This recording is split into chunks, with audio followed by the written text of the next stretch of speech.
I think Jerry said he did the voiceover and that part's finished. All right, we should be live now. Been live for looks like 10 seconds.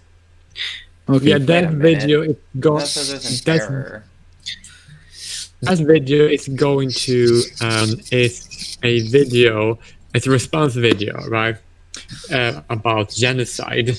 So, and if you, and that's just me, if I'm gonna reply to something, I can't just, I need to like make a consistent response. Like I can't just make a statement. I need to like have a lot of things that line up to explain why. Is it about any genocide in particular, or just like the topic in general? Not any genocide in particular. It's just a response video to somebody who really doesn't. I'm not entirely. She's like, she had one really good solution, which I won't spoil, by the way. But a lot of a final solution. I'm just kidding. I was gonna say that. We'll be live, by the way. This is the beginning of this live stream. That's the first thing. He's making a final solution video. No, White kid's making a final solution video. They can't. No, it's not. It's that, and then she basically like makes a really good point actually but then she basically like fails completely. You know what people do? They like make some good points, and then they make it all fall apart. You know when they do that when people make certain arguments. It is quite common. Yeah, and I was like, yes. They're like, oh come on. It was so dumb. It was like, no, you were so close to make it a good point. So, Derek, do you have any forthcoming videos planned? You know, I had a couple of ideas, but I don't know. I haven't been as motivated to make specific videos lately. Because usually I'll have an idea for some thought or something, and then I'll just talk about it on a stream. Yeah. But I mean, it's better, I think, to make videos, but I had a lot of fun with the last one, and I think that it'd be more fun to make more videos where they're just kind of more lighthearted, and I can find ways of making a point without just stating it, you know? I guess streaming can sort of be like the brainstorming process for making a new video, in as much as there's not a structure to it. You can just kind of think freely and generate ideas and then put them into a structure for a scripted video, if that's the kind of thing you do. Yeah, that's true. And I go back and forth on if I want to actually script something, because I find that if I script things, it's like you have to practice a script a little bit in order for it to sound genuine. And I'm capable of doing that, but at some point it's like if you write a script and then practice a script, like it adds so much work, and then the question is it that much clearer and better to have the script versus just letting it come out naturally, you know? Well, I don't know if it's just my neuroticism, but I get very paranoid about speaking on complex topics, specifically if I don't have something to read from, because I just know that it's almost inevitable that after the fact I'll pick it apart and think, oh, I could have expressed that clearer, or I should have gone into more detail about this element, or so on. Yeah, and I think that makes a lot of sense. Part of it, though, is that I talk about the same things so often that I feel like it's almost inevitable that I'm going to go back, right? And then clarify it at some point. Or, that, like to me, it's kind of exciting to be like, oh, I could have said this more clearly, and then to be able to give you an excuse to revisit it is kind of nice. Yeah. I take it for granted that nothing is stated perfectly. Ah, fuck, it says my stream is offline now. I don't know what the deal is. Yeah, well, I guess that is kind of an observation that, the stream's off. No, now it's back. I think it's just having some hiccups. And I'm not sure how to fix it, because I think it's just my internet connection's not very good. I guess I could call them. I could call those motherfuckers up and yell at them in Chinese and say, hey. Do you know where you would have supreme internet? South Korea. I know, right? I should just... That makes perfect sense, actually. I mean, I Yeah. think they're perfectly fine. Like it works for my purposes. The issue I have is like my internet, like my Wi-Fi connection to my phone, will never go off. It's always there. It's always great. I never have any issues. For some reason, with my laptop, I have issues. So I think it might be like my computer is just boomering out. 'Cause it's so Interesting. old. Yeah. So I don't know. I don't know. We have friends in the live chat already. That's Yeah, good. but regarding taking it for granted that no statement is ever expressed perfectly, I think I'm not an avid reader of his, but this is basically an observation that Orwell made that no matter how nuanced you are in your use of language, you aren't going to convey with complete precision whatever it was that was going on in your head because it's just too complicated. The only way to really do that would be, I guess, telepathically. Yeah, and But- it's a problem with language just intrinsically. I guess that's not a reason to use it as an excuse to not be clear. There's definitely, some value Yeah, in like- being more clear. We prefer clarity to opacity, but And it's a balancing act because you don't want to be too so you can use very precise technical language, but then you risk being too arcane in your word choices, and that's something that I agonize over to a certain extent. Like, I worry about using overly technical language, but if I do use technical language, it's for a reason. It's because I want to express something that's very precise. yeah, well, and that's why like so many there's like a correlation between popularity and like kind of being dumb. Yeah. Like there's some But people who there's- just like they can really hit a note at a really good level that just about anybody can agree with, right? And then once things get more technical, you ultimately lose people. But he can be like one of our esteemed writers of the day, of the time, and just go back 10 years later, go on Twitter and say, oh, this character was actually gay the whole time. Like, you can correct your mistakes. There we go. Yeah.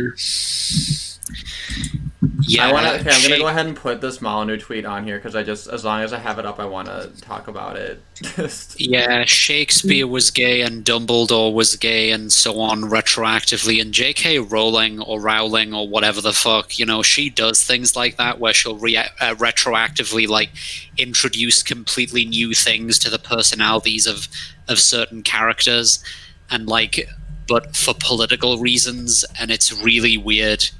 Yeah. Actually realized something funny about that even the people who usually would agree with her political opinions or are fans of her work doesn't think it's ridiculous when she does that and doesn't take it seriously when she does it either. So I kind of wonder who she's doing it for. Like, it just seems to like be her own ego, I guess. Well, Yeah. and what I'm fine with people kind of revisiting works and putting a new spin on it, Like I'm all for that. Like the whole idea of like, oh, let's remake Ghostbusters with women. I'm like, okay, do it. The whole thing about the female Fight Club, it's not actually Fight Club, which is disappointing. I'd love to see them just totally gender flip Fight Club and try to make it about women like beating the shit out of each Yeah. other. Right? Like, I think that's great. Actually- Like, the feminists will like it. I want to watch women beat the crap out of each other. That's great. Like, I don't I actually care. was looking I forward to think the that.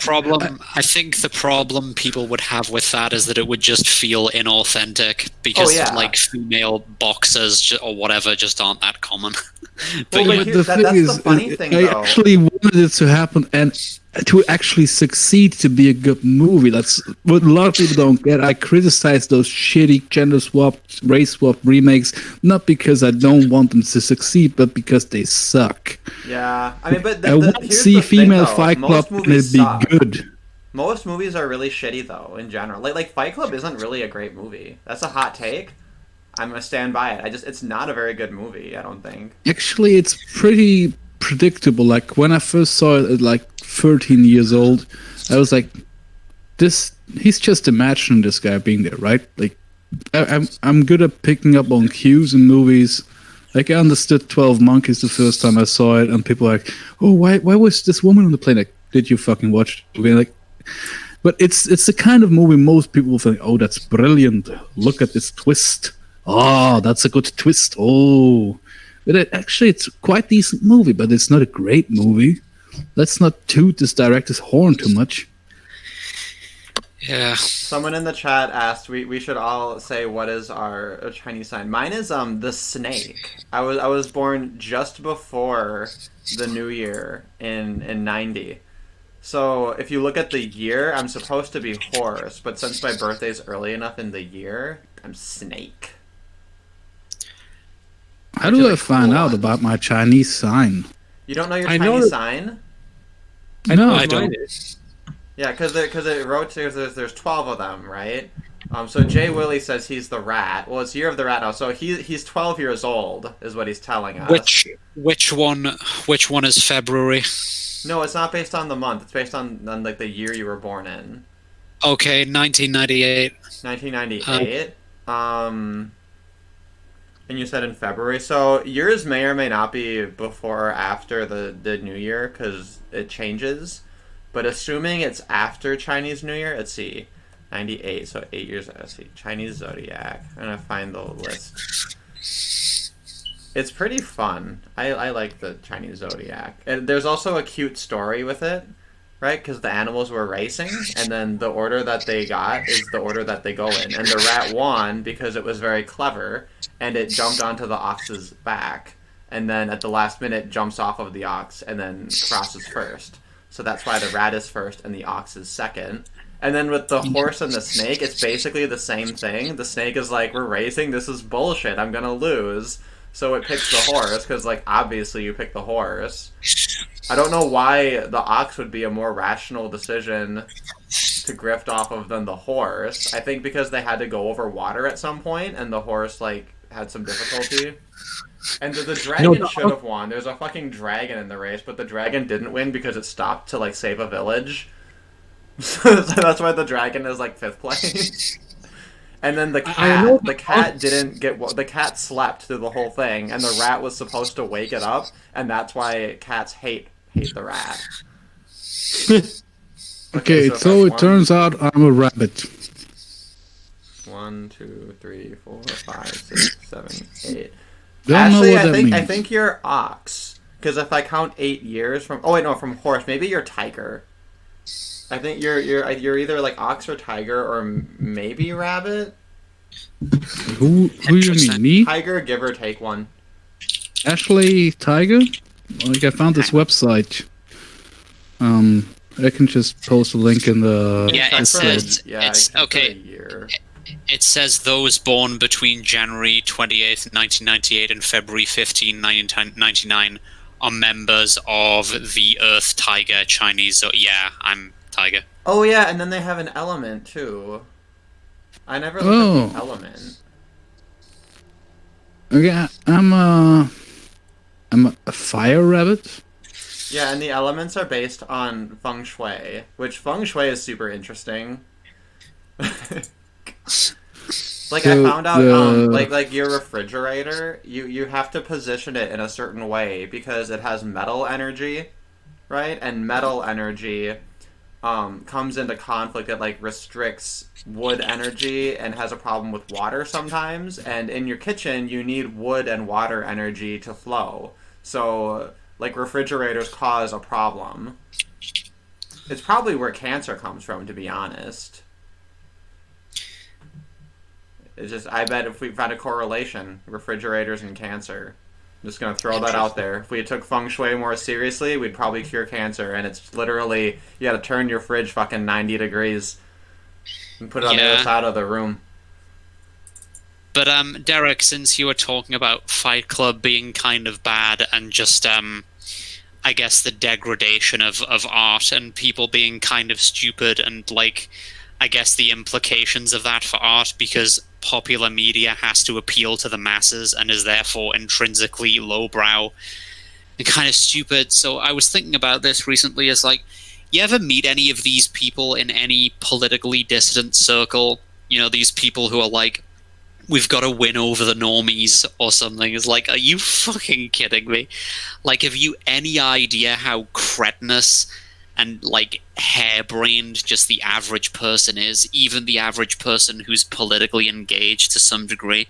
Like, I think online we get into these little sort of social microcosms where we think everybody is just like us because of the circles that we inhabit, and we get this idea in our heads that, oh, the average person sees through all this bullshit, but it's just so inconsequential, because even if they roll their eyes at it secretly or something, that's all it ever amounts to, secretly, and their convictions are so meaningless. They just vary with like the amount of sleep they got at night, or the wind pressure, like the air pressure that day, and an assortment of other completely random things. They don't know very much, and they just don't care.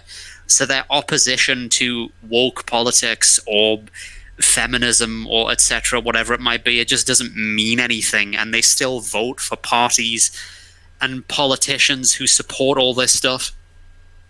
Yeah, I guess I try to stay humble, because I just learned a couple of days ago that you can create baking powder by mixing baking soda with cream of tartar, right?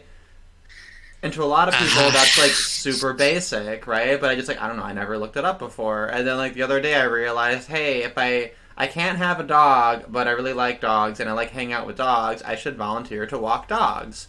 But like that's so obvious. Like, some people know that, you know, like for their whole lives, and it didn't occur to me until like the other day that, like, wait a minute, I can do this, right? So it's a lot of like really like simple daily life kind of skills just like elude me. So because of that, I feel like I can't judge. I can't be like, oh, this person's not red pilled. It's like, well, I don't know, they know how to bake a pie. I'm like, I don't fucking know. Well, I sort of agree. Like, I do think that it's kind of affected to have contempt for the rabble, so to speak, because you do basically rely on them for your existence. You know, the 90, well, probably not 90 IQ, I don't know, the 100 IQ truck driver or whatever who takes the stock to your local supermarket, and also just all the people who do the daily work that you're not interested in doing, or couldn't do, or would find too boring or unstimulating or whatever. So yeah, there is a certain level of humility, but I think nevertheless you have to be willing to put a sort of psychological distance between you and yourself and the normie, so to speak. And I think if you look at them honestly, you're going to end up saying things about them that aren't complimentary. But it's not necessarily that you're saying it to insult them. Like, that's not the point. It's just looking at them objectively is not that flattering, if you see what I mean. Yeah, I mean, I think the sentiment makes a lot of sense.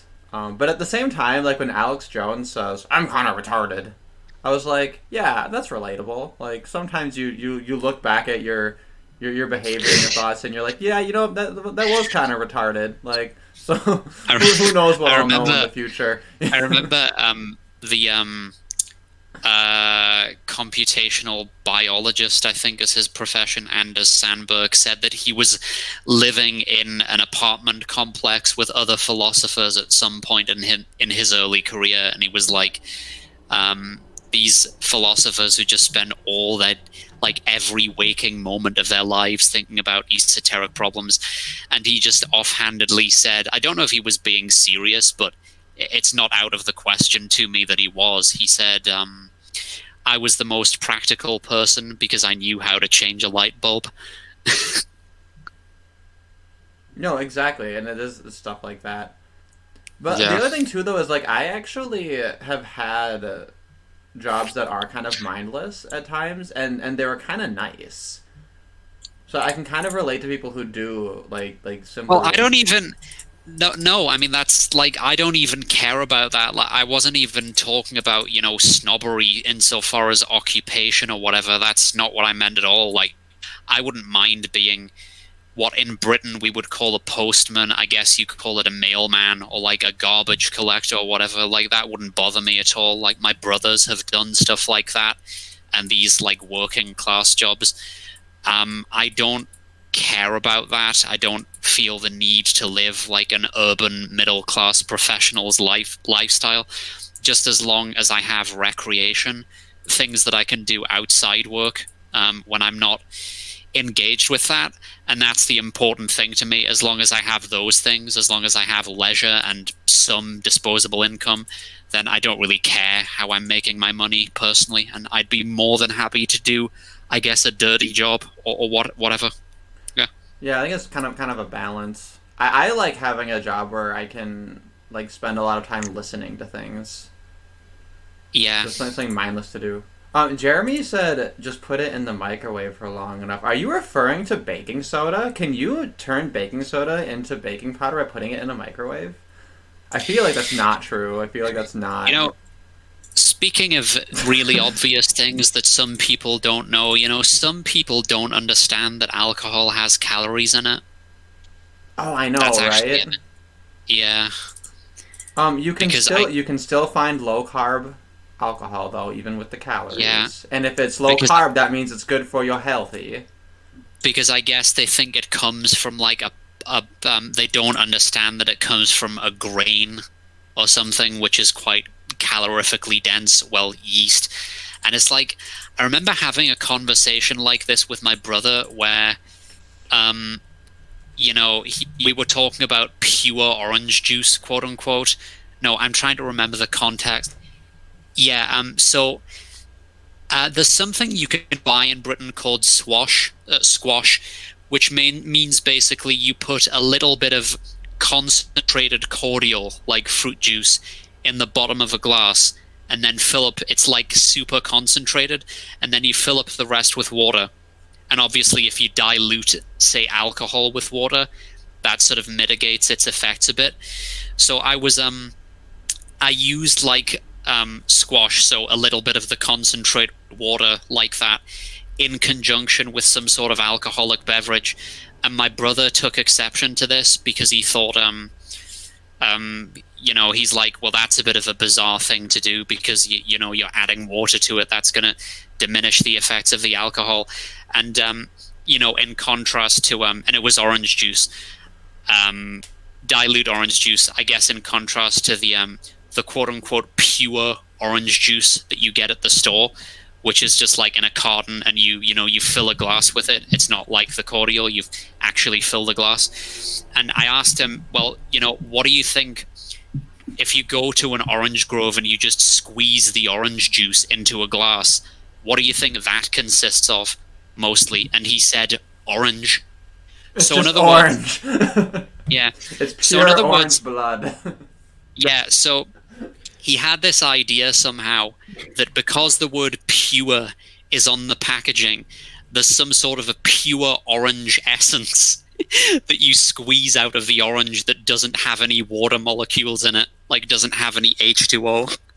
That reminds me of, like, in China, they'll put, like, 100% orange juice on things, right? And, like, normally you put that on it if it's, like, 100% juice, like whatever, like from concentrate or whatever, like it's not diluted. But they're literally doing it to say, like, it's only orange juice in here, and, like, the 100%, it's, like, a marketing thing, right? But, like, it won't be 100%, like, orange juice. It'll be, like, a diluted thing, right? So it literally might as well say 100% liquid, right? But they just put it on there. Don't buy orange juice, man. Like, I don't drink it was a while back. I just buy oranges and juice them because they have like this rule with the vitamin C that degrades over time. That by the date where it's like expires, it still has the amount of vitamin C that it's supposed to have. So they put in a lot of artificial vitamin C. So when you drink orange juice, that's pretty like fresh from the store, just delivered to the store, you get like a way much higher amount of vitamin C. It's kind of weird. Like, just juice your oranges yourself, man. Or just it's eat not them. it's not too much work. Fiber too helps you poop. So Derek, do you have actual topics that you wanted to discuss? Yeah, I did have actual topics. So the first topic is this funny ass tweet from Molyneux. So we all remember Easter Bunny Gate 1.0 when he was tweeting about Taylor Swift's eggs and everybody freaked out. Eggs. He's coming in for round 2, going after Tulsi Gabbard, which is brilliant. He has a gift for selecting the perfect women That is so to true. make this claim at. Wow, Tulsi Gabbard is 38. No kids yet, on her second marriage. I hope she thinks about having kids. Can you imagine how much fun it would be to grow up in Hawaii? The door is closing fast. Oh, ambition What a alone can't keep you sexist- company in old age. Like, hey Tulsi, you old You know, the bitch, thing that's- you're gonna be the thing- alone and eggless soon. The thing that's really amusing and kind of scary, except it doesn't scare me, I think it's actually kind of funny, is that pretty soon, someday, it's going to be possible to, like, you know, you brush past her in a narrow corridor or something, and you're able to take pluripotent stem cells or like skin cells or something, or like a hair follicle or whatever, as you're brushing past her, and convert it into like the gametes for sexual reproduction, and then just create a child. And then 10 years later, when you've raised the child that comes from her DNA, it's like, hey, do you remember that person that you awkwardly brushed past in a corridor like 10 years ago? Yeah, and you'll They're know gonna- it's Tulsi's. you're You'll gonna know need it's to Tulsi's pay 'cause it's gonna child come out in a support. little white suit. Pardon? You'll know Sorry? it's Tulsi's baby when the baby comes out of the artificial uteri in like a white suit. Yeah. Well, she definitely looks better in that than whatever Hillary Clinton does in any of her stupid fucking fashion choices. God, she is just grotesque. I really do wish she would just fuck off. That is Hillary Clinton. Sorry. Yeah, now we're all gonna get suicided by shooting ourselves in the back of whatever Jeffrey Epstein used to hang himself. Hanging ourselves with like I don't know, t-shirt fabric or some shit from 3 feet off the ground. Something. So if the something stream goes horrible. offline, be careful. Yeah. Yeah, right. Well, if my stream goes offline, I invite everyone to make conspiracies because I'm pro conspiracies. If you're making conspiracies, it means you're thinking. Yeah. It might not be And- productive thoughts, but you know, And the fuck thing it, is, you're like, thinking, if and I appreciate she that. really- I think that's good. It's actually not inconceivable that she has undertaken this procedure, because I guess lots of educated women around this age have these days, but 10 years ago, or maybe 15 years ago, she should have frozen her eggs. Having known she would get to this point, because, with increased age, it massively increases the likelihood of like chromosomal translocations and that kind of stuff, and hence Down syndrome. It's why. So if she's like 38, 39, the probability that the kid will have Down syndrome if she's able to produce one naturally is pretty high. But Yeah, it's actually, your exposure to free radicals throughout your lifetime. It will affect your. I mean, men can at least grow new sperm, and they still degrade, but the eggs, they're there.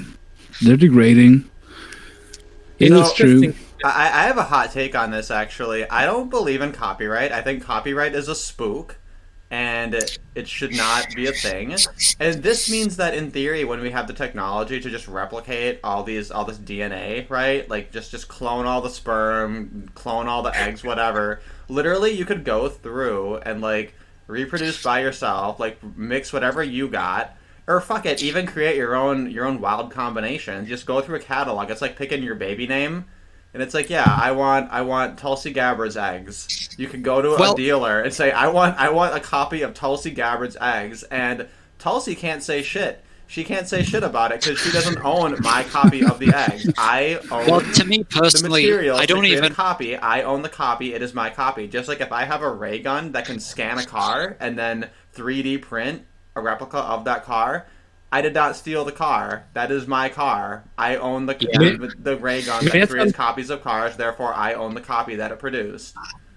I guess I might be. Joke about this is that Yeah. you don't have to worry about copyright when China takes over Hong Kong again, because they don't believe in it either. I'm just Hell kidding. yeah.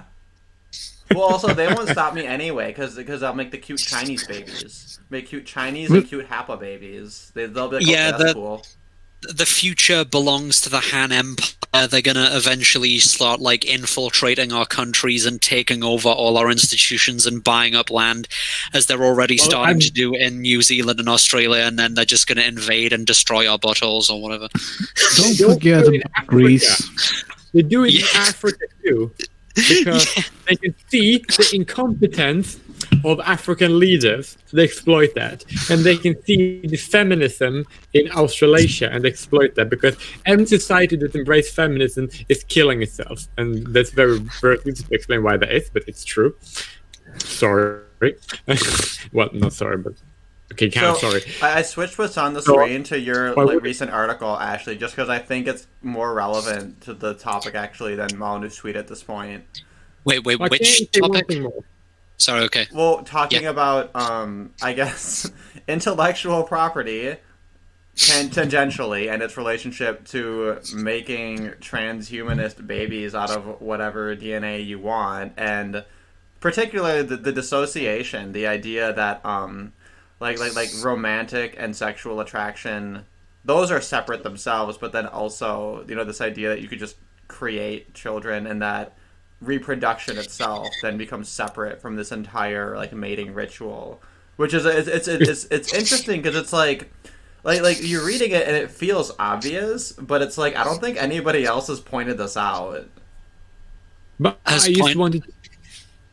pointed what out exactly? Sorry. So what I mean is that this idea that the act of like the whole sexual mating dance, right? The whole romanticism, everything like that. It's bound up with the act of reproduction, right? Right. But our new technology is going to let us opt out of it, and we have the technology to allow for the sex without the reproduction. And this didn't seem to. It's obviously had influences on society that people argue the merits and demerits of, which is fine. But then we don't think enough about what the implications of having reproduction without any sex at all is. Well, yeah, forthcomingly it'll be, I think I used the phrase doubly dissociated with artificial gametogenesis, and also like extrauterine environments to I guess nurture fetuses in. It'll be possible to reproduce without sex. I mean, personally, even at just the level of my intuitions, I might be highly unusual in this regard, but it doesn't really disturb me in any profound way. Like, if somebody approached me and said, oh, I brushed past you in a corridor 10 years ago, and here's my kid that I produced using your DNA, I guess most people, or I don't know, I really don't know, maybe a lot of people would be really freaked out by it. I personally really don't care. Well, actually, I would to be honest. totally down going full Django Fett, like raising my clone as my son, Yeah. That's, I would never in 100 years want to do that, because as children, I'm basically see my black evolution, right? Children is basically the next step. There should be like an improvement of the parents, and I believe that me am far better how I look and like how I am compared to my parents and to my grandparents and so forth. So to clone myself, I would never ever want to have a kid that was just like me. Absolutely not. I just want to have a kid that is my kid or the kid of my partner, as long as that kid also share my ethnicity. If that makes sense. Well, that's one thing, right? That does make a lot of sense. But the other part of it, this idea that like someone else takes your DNA and you don't even necessarily know about it. Like, for example, in Farscape, I always mention Farscape because it's the greatest show of all time. Sci-fi is not even my favorite genre, but Farscape is hands down my favorite show ever. There's an episode where he's like on this planet and they have these drugs that they can take to test if they're like the DNA compatible with each other, right? So that they each taste it, and and then they kiss, and if their kiss tastes bad, then they know that like they shouldn't reproduce. But if it tastes really, really good, then they know, oh, their genes are acceptable, like it's gonna work out. There's not gonna be diseases or anything. And they have this princess, right? And she can't find anybody who's compatible with her, and it just happens to be the main character because plot, right? So basically, their whole thing is like they're going to like encase him in like carbonite, basically, and like have him rule as a fucking statue for like a century or some gay shit, or like a 10 years, some like absurdly long amount of time as like a statue. But like in order to coax him into trying to accept this deal, they show him like this replication of like, oh, here's what your child will look like, and you can pick any age, and we can show you like what you and the princess's child will look like together. And it's such like a powerful like emotional manipulation to be able to say like, hey, like this child could exist, right? Like that's one of many examples of how Farscape just tells a story and creates moral dilemmas in the way sci-fi always should, but often doesn't.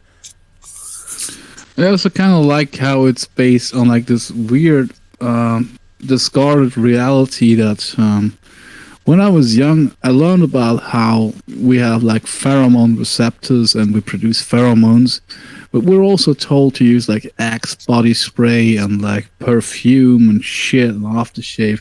So if you were walking across the perfect human being to spend the rest of your life with based on pheromones, you wouldn't be able to tell because it's going to be covered in the stench of some perfume or whatever. Well, and so much of that stuff has like pheromones and stuff in it. I think like they put that kind of stuff, and like I've always hated the smell of like Axe body spray. I like to use either scentless deodorant, or I actually tend towards like more like lighter. Like I use like either cucumber scented things. And I found like it's like a passion flower one that's a little bit spicier. But the ones that are really good actually, Bath and Body Works has these little body sprays, and they have ones that are like candy, and I'm like, I want to smell like candy. Fuck, right? Like, I don't understand why men don't want to smell like candy. Like, why would you not want to smell like candy? Like, do you not like candy? I don't get it. My cousins hate candy for some reason. That's really weird. I just love this idea of like a big like alpha Chad. You walk by and it's like, you smell like hazelnut and nutmeg or something, or you smell like daisies or whatever. And he'll be like, yes, it's Bath and Body Works, right? Because like if he's like a big muscly Chad, right, who's gonna be like, oh, that's girly, he'll be like, fuck you. Like, I mean, honestly speaking, the smell of flowers doesn't really have positive associations for me, but that's just because I have really bad hay fever. Yeah. Oh, that reminds me. Did you know there's a kind of flower that smells like cum? Oh my it's like God. Notorious Cum for doesn't it. smell. Yeah, and it's really funny. Like, they'll, hey, Happy New Year to Chinaman, who's actually Korean, but he's very, very pro Northern China, and he can explain to us why the Northern Chinese are superior to the Hong Kong degenerates that I live with. Is he Manchurian? I'm not sure. I can explain. But Well, he's great. wait. He's very smart, and he has great contributions. You said he reminds me of actually there's this guy NYC Korean MGTOW, and NYC Korean MGTOW is from the best Korea, which is NYC Korea, NYC Korean MGTOW, and I subscribed to him just because I loved his comments so much. Cum isn't all-purpose smell. Yeah, I know it's not. It's different. Depends on your diet. You have to eat lots of ginger and pineapple if you want your cum to smell and taste like an apple pie or like a pineapple pie, I guess. But there is like these flowers, they plant them at like there's like a certain university that plants them like all over the fucking place, and it's like every spring everybody like braces themselves. They're like, oh god, it's gonna smell like cum everywhere. And there's like articles about it. It's really funny. Yeah, that's very amusing. There is, you mentioned, so you said he's Korean, but he lives in northern China or something? I can explain that. That's very interesting because if you go to Janbia, which is a province of northern China, right? Yeah, I know there's like a province somewhere like close to the border with Korea where there is a Korean population, like in China. Yeah. I don't know why. Yeah. No, I know why. That's because the Korean nation like extends further than North Korea, right? Yeah. And when China basically are the most imperialist country in the world, so they basically have like expanded and taken there for some time ago. I don't know what happened, but that's why there are many Koreans in China. Yeah. Patricia showed up and said Northern Chinese tend to be taller and better looking from what I've seen, and Korea Man verifies this is true. And honestly, I Yeah, they think are. this might generally be true. It might be, but can't generalize. You can They are you can find taller lots of for some- handsome people in. Manchurians and I think Mongolians as well, their average height is basically on par with Westerners. So, like, I guess 175, 176 centimeters. Whereas in, like, southern China, it's more like 168, 9 centimeters. Also, Because you're obsessed with height. It's super funny. That's why everybody on your Twitter, make sure you put your height in your Twitter. It's a I am. disgrace. The fact that we put pronouns in our Twitter bio is a disgrace. We should be putting our height. That's why Unfortunately, I do put both in mine. My pronouns are the Yep. N-word. Okay, you can't refer to me as he, him. You have to refer to me as literally the N-word. That's my preferred pronoun, and you're racist and trans-misogynist if you don't comply, and homophobic, and what Yeah. else? But it's All also things. quite essential that we put the girth of our penis. Like, not the length, the girth. very unfortunately, essential. I actually. Yeah, put your girth, not the length, true just the that- girth, okay? Because the length you can change. Oh, I'm sorry, I have to mention this. I have a new campaign. My campaign is the Stretch Your Penis campaign. I Oh, remind dear. everybody all the time, stretch your dick. If you got a dick, just do it right now. Give it a tug, and I don't mean masturbate. Some people have misconstrued this. They've said you're a Zionist Jewish shill because you're trying to get people to touch their wee-wees. I am not telling you to masturbate. You can masturbate or not masturbate. That doesn't matter. What does matter is you stretch your penis. And I know Jay Willie, he's going to tell us how his penis is perfect, and he doesn't need to stretch It it. is. whatever. You know Stretch your the penis. Greek Anybody who's philosopher seen it will agree. Diogenes. The Greek philosopher Diogenes was notorious for masturbating in public. Because he by was the way, he was the one who was like a what's the word for it? cynicism, yeah. Yeah, that was it. I Which got is the philosophy derived- degree and I fucked that up. I should have known that. I should have tied Which that is in. derived from the Greek word for dogs because he hung out with dogs a lot. And he with wore respect- a barrel. He wore a barrel and he was dirty. But Yeah. like if you live in like a hot enough climate, honestly, there have been times when I'm just like, why not just be homeless? Like if it's easy enough to For a I thought second, about, for I thought example, you were just gonna getting a say- gym membership and living off of that. Some people live in their cars, right? If you have I a thought gym you were gonna membership and say live in that- your car, I would do thought that. you If I would- lived in America, that's what I would do. I thought you were going to suggest that when you live in a hot climate, you just have this overwhelming need to masturbate in public. Well, you do have to put like a costume. Oh, God. But with respect to height, unfortunately, I actually am obsessed with it. Like, my mother's always making me fun of it. Like, there'll be some celebrity on TV, and I'll immediately just say how tall they are. Like, Elijah Wood, yeah, he's 168 centimeters. Or Chris Hemsworth, yeah, he's 193 centimeters. Or Tom Cruise or whatever, he's 170 centimeters. Oh, so And so that's on. why Robert Downey Jr. had to wear those plateau shoes all the time. He's I get it now. 175 centimeters, I think. Yeah, sorry. That's Yeah, really it funny, makes yeah. sense now. Like, if you're gonna stand next to Chris Hemsworth and you're not that tall, it's gonna make you look silly, I guess. Oh, 174, I've just checked. Yeah. Oh, Tom Holland's even shorter than him. He's not quite the same height as me. I'm 172 centimeters. Sorry. Yeah, but he has a better ass than what's the Captain Marvel actress's name again? Brie Larson. Scarlett Johansson? Oh, no. No, it's Brie Larson. Like the comparison meme was so weird. Like Tom Holland has like this perky, perfect ass, and she has like this flat, sad thing of nothing. She's also very tiresome and has a very low IQ and is annoying. So That's current news. You've heard of Brie Larson. Apparently even fans of Captain Marvel are just like, hey, Brie Larson, can you like fuck off because you're ruining everything? Which is really funny, right? Because normally the narrative is always, oh, it's gamer gators, it's those misogynists in their basement. everybody loves Brie Larson. They're just angry because they can't stand a woman being strong, even though we have like countless precedents of women being strong in media. It's gotten to this. Sorry, Chamberlain, go on. It's that when we are now, I was watching Warcraft, right? Now watching StarCraft, right? We're not watching Diablo. All those storylines, right?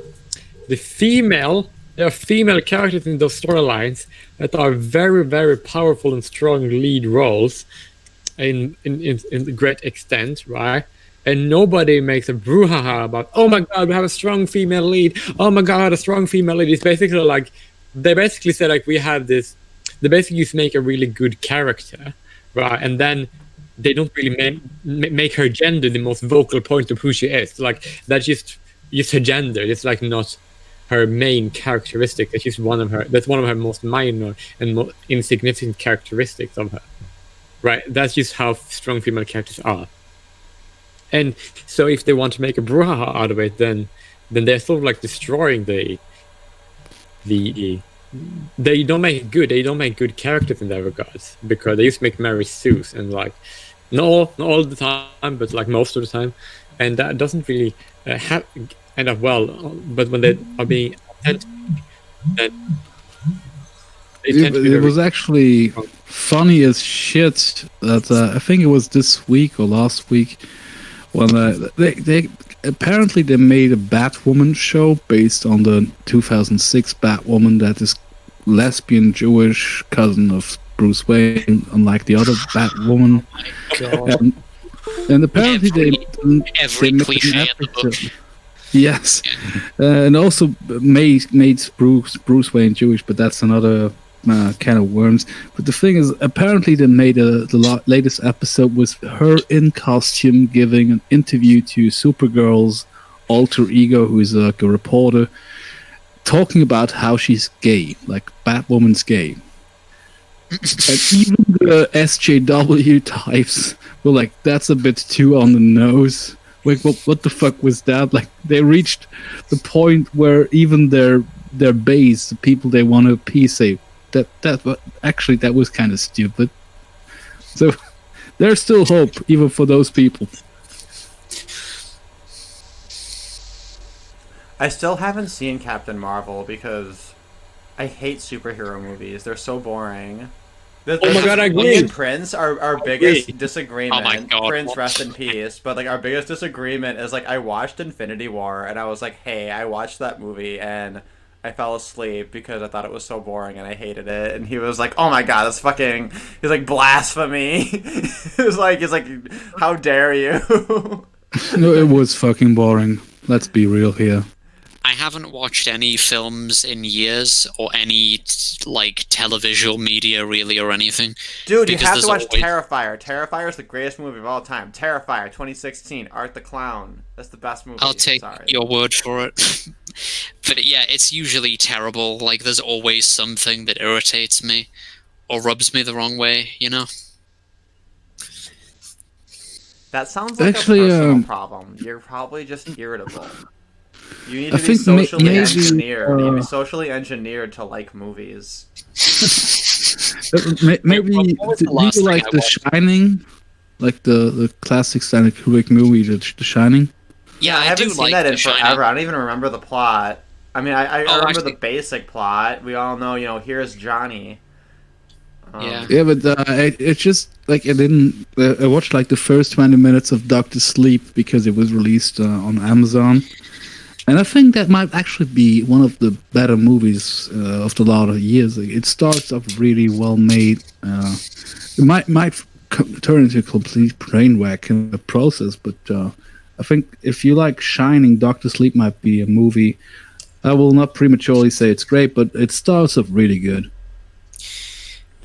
Patricia says, I'm scared of clowns, so I can't watch Terrifier. Like, I get that. I get some people are scared of clowns. Somebody left a really cool comment on my video about Terrifier, about how I was very flippantly dismissing fear of clowns, and like they really spelled out all of these reasonings of why people have like a psychological fear of clowns, and like it was very logical. And I was like, bruh, the whole point of my video is I'm like retconning it into being about circumcision. Just like that one super awesome troll who like went through Silent Hill imagery, and he's like the entire thing is about circumcision, right? And like he would like troll all their wikis and like made this entire like elaborate theory and would make everything about that. And honestly, I think he was onto something. I think it made perfect fucking sense. And I honestly think this should be like a new vein of intactivism, where like anything in media that could be about circumcision, you just make it about that and make up like as elaborate of a theory as you possibly can. And like it can be totally ridiculous and unfounded, but just do it. Just fucking run with it and just like make that a thing. Just to get people talking about it, because circumcision is absurd. So like the act of exposing it should also be absurd in a way. And I think that's one like gold mine that intactivists haven't quite tapped into yet. So Yeah. Yeah, like that. that's an example of like a old, video I want to make that I haven't. But I want to make funny videos now. I've remembered there was actually some recent, like, what was it? Yeah, this Netflix original thing, which I did enjoy, and I told Derek about it. You liked it, didn't you? Oh, that was the King? The King, I think. Oh, Yeah. God, that's such a forgettable title, but yeah, it was a very good Yeah. movie. Yeah. Yeah, that was But, a fantastic one. Yeah.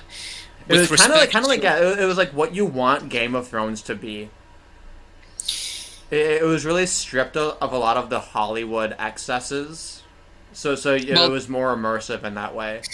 One of the things that really annoys me, and I guess people will call me prudish or a philistine for it or whatever, although I think kind of the contrary. I think this is that those terms should really be turned around on them, as like there are all these people, usually stupid people, normies, like low IQ people, who think that if there's loads of really graphic violence in something and sex as well, like just by virtue of having those things in it, that means it's profound. Like, ooh, it has adult themes, and that means it's profound. But if you watch that film, like during the battle scenes, you know, like, what was it, the dueling scene towards the beginning where he's fighting with someone from the opposing army or whatever, and like you can hear them trying to catch their breath and they both sound terrified, and it just felt so fucking real, but it wasn't especially graphic. It wasn't graphic, but it just felt intense, and it was like you were seeing it from the character's first person point of view. And the same with the later battle sequences, which were also very dramatic, like when they were in the thick of it and there were, you know, people dying and you know, in the mud with the rain coming down and all sorts. It was very like dramatically effective. Well, because anybody who does any sort of martial arts, the first thing anybody has to remind anyone is that what you see in the movies generally is like a really, really bad guide, right? Because the movies, they're made to choreograph these fights so that they have all these dramatic twists and turns and it looks in such a way. But like real fights are like so much less like elegant, you know, because it's like it's like a raw thing that's happening. And I love that they did it that way. And then it's also in that setting, right? It's in like a warlike setting where they're like, hey, instead of us like all killing each other, we're gonna have this duel, right? Which is a historical thing. And then they're dueling each other, and it's like everybody just standing and watching this fight, which is like this very like clumsy, like sluggish, like weird kind of a thing. Which kind of it almost makes it a little bit funny, right? Because you're watching it and you're like, why doesn't anyone intervene? But that's always kind of been like the weird enigma of like that practice of like letting people duel in lieu of like a large scale fight, because it's like logical, but at the same time you feel like the moment your guy is obviously gonna lose, you'd feel like you'd switch up the deal because it's warfare. And like that was one thing that I still can't wrap my mind around that, even though I'm ANCAP, right? And I think that generally people can come to agreements and can make things work. Doesn't mean things are going to be a utopia, but in general, that's kind of the momentum of the way humans are. I still find it like fucking baffling that like two sides can like gear up for fucking war and then meet at a valley and be like, okay, we're just gonna have two guys duel it and we're just gonna honor it, whatever happens. Yeah, and something else that I appreciated about it is that not that there aren't female characters in it, because there are. Like towards the end, there's I forget her name, but Johnny Depp's daughter, his like wife to be of Timothy Chalamet's character. Her performance was good and she portrayed the character in an interesting way. But the thing is, she was only in the film for like 10 minutes. And I kind of liked that just because it's not something that you see very often. Like the film is mostly overwhelmingly like about male comradeship, pretty much. There are very few women. There isn't this like obsession with whoring or whatever like there is in Game of Thrones. There is like a little bit of that towards the beginning when he's like depicted in this sort of just adolescent state of drinking, and you see like these slow motion sequences of him drinking and whoring, and there's that one scene where there's like a whore on top of him and he like pushes her away, almost as if to just emphasize the fact that, you know, this is something that you've got to put behind and become a man and attain adult responsibility and, you know, be a king and all that and everything that comes with that. And I thought that was really refreshing as well. Sorry, I don't know if that was coherent. Yeah. Hello? No, that made a lot of sense. That is kind of the depiction of it, is they kind of get it out of the way at the beginning. Yeah. I was away because I was preparing my coffee. I boiled the water, and it's at the other side of the room, and I think I'm gonna I might switch and move out of my tiny little room into an even smaller room that costs half the price, because then it'll feel like all the money I save. You should live in a shipping container like Andrew Yang recommends, lol. Hell yeah. How expensive is a cardboard box where you live? Well, a cardboard box is free. You just gotta move it often enough that the cops don't fuck with you. Which, like, they probably won't. They're too busy dealing with, like, the democracy cucks. Yeah. Bless those democracy cucks. That's what I call the This is- protesters. I'm not gonna cuck to democracy. They'll be like, stand for freedom. And I'm like, I thought you were for democracy. They're like, yeah, we're for freedom and democracy. And I'm like, I'm sorry, you have to pick one of those. You can't have both. And I tell people, I'm like, name one country. Name one country where they have democracy and freedom. I'll wait. Oh, you're gonna name the UK? That's cute. Oh, you're gonna name the US? That's adorable. Oh, Canada? In Australia, you can date a woman for a year and a half or so. But before their fucking palimony laws kick in, is Australia the free country? Do you mean like, right? You're talking about the common law marriage thing? Well, that and everything, right? Like I got fucking 30 things I can list. I can do it all day, all right? Of like, no, democracy I mean, is not freedom. you can get Democracy is more. you give women rights and women fuck it all up. And like, I'm sorry, I get Derek. hashtag not all. You know, some of them are great. I'm sure the Asian women, maybe on average, are better, but maybe that's generous. I don't know why. I know the best woman. Huh? Do you have another topic? Well, so I brought up the Brie Larson thing, which is like kind of just No, I want whatever, to make. but, I have other articles. Cool. I can find them. But just to add to the democracy freedom thing, like, I live in Switzerland. We have like one of the most massive democracies. I have to vote on everything, and we have like the same it's like lack of freedom as countries that have less of it. So I guess we're just all cocked. Yeah, but, and like I have absolutely no patience for this white democratic chauvinism towards China, where everybody wants to come in and say, oh, China should be free, China this, China that. And I'm like, bitch, you can't even collect rainwater. Don't sit there and fucking criticize other people's governments. Like, and everybody's like, oh, Trump is pro-freedom. If we have Trump, we're gonna fucking, we're gonna have black unemployment at an all-time low. And it's like, congratulations. The libertarians told you 1,000 years ago right, in an ancient fucking tome called Lord of the Rings, that if you get rid of the minimum wage, we'll just solve all these problems, and then not have a war on drugs, and then not need a fucking border. But no, nobody wants to hear any of that shit because it's too, that's too extreme. We can't have that. And it's so stupid and tiresome. So if you're white and from a fucking white democratic country, don't say shit about China. You have no fucking right. But I would actually like to add to that if I actually saw a seminar when I was like watching. I usually watch a lot of just because I'm a Swedish speaker, right? It's a very good thing, by the way, because that means that I can watch government-funded Swedish TV wherever I am in the world. That also means that if you see a rape, you can understand what's happening. Yeah, I won't need to finish. It's that That's a bad joke. But that was fun.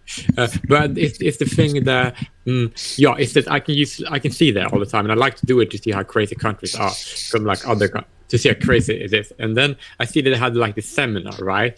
They had this seminar about how people are going to do with their aid money to make Africa more democratic. And I was like, hey, bitch, I know what's like to live in Africa, and Africa is fucking great because it doesn't have the new Western ideas. Because if you look at this, they say, we need to like things like, and then also, we need to do this in Caucasus, like in Georgia and other countries, and the same in Africa, because they're so anti-gender genus, and they're so anti-Europe. And we need to make sure they understand things like patriarchy and LGBTQ. Are like, you guys take those ideas, keep it in the West, right, and let's destroy the West. And then Africa and the old school West, that was much better, that is still surviving in Africa, by the way. No thanks to the modern West, by the way. Let them prosper. Like, don't export Western leftism or democracy or feminism or LGBTQ ideology, which is an ideology, and nothing to do with sexuality, by the way. It's an ideology. And gender theories and all this bullshit. Keep that in the West and let it die. And then the Western part, the Western, old school West of Africa, right? Then that can actually prosper, right? Because if the West are going to threaten Africa with aid money to make more to introduce Western ideas and democracy, which is worse than colonialism. It's worse than colonialism.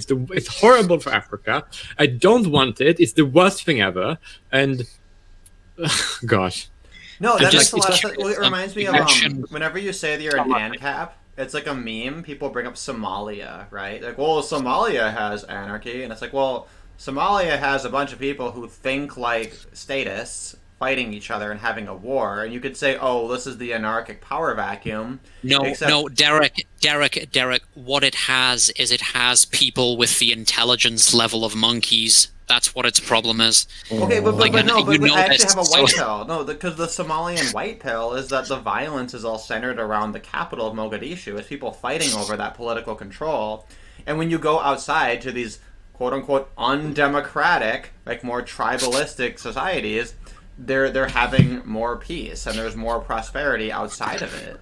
And I think, Jay Willie, you're absolutely right that, you know, colonialism is not nearly as bad as implementing democracy. And honestly, I think that Western governments, like, if they're serious about Africa and like fucking around with Africa, they should use that as a threat. They should be like, hey, we're gonna get your women voting, right? Like, you better do what we say. Give us all the diamonds and all the silicone for our fucking cell phones. Otherwise, we're gonna bring democracy, right? By the way, it should be an act of war.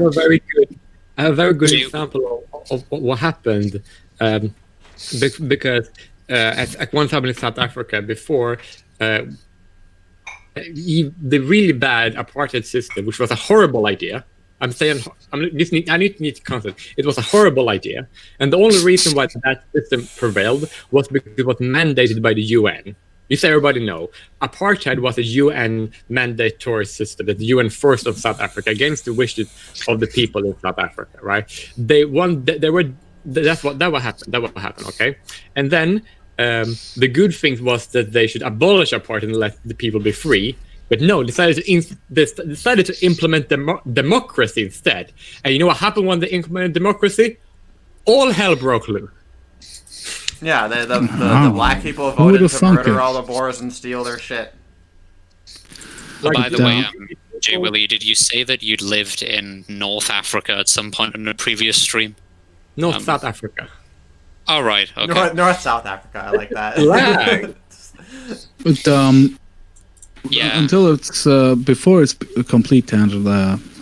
According to democracy, like direct democracy, I just cast my vote against anti-discrimination laws being extended to homosexuals, LGBT folks, trans folks, and I'm officially a homophobe because I don't think that it should be illegal to say that's kind of gay.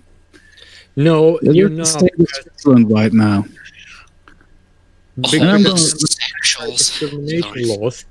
I'm gonna lose. Like we're gonna make it illegal to make gay jokes. Like what the fuck? All the gay people I know in Switzerland say we are already protected under the law like everybody else is, but now there's some fucking activists pushing. Oh, we have to make it like anti-Semitism laws, anti-racism laws. You know. But I also need to say that it's so weird because like. They want to like protect from anti-discrimination. Like the only people should be protected from one type of discrimination, and that's government discrimination. Free market discrimination is nothing wrong with that because that's just your own body's work. You're using it to your own wishes. That's like being against discrimination. Like yeah, that's the point, right? What they should argue for is instead of anti-discrimination laws, right, for gay people, they should advocate for more freedom for gay people by making surrogacy illegal so that all gay people are free to have their own families. But they're not going to do that because they only want like statism, oppression others rather than they care about power. They don't care about gay people. No, they don't. Well, but that's the thing that fucks me, right? Is that I'll mention that. I'll make the case like we shouldn't have anti-discrimination laws. The free market, like that means you're free to be racist. It's just fine, and you're free to not go there. It's a perfect system.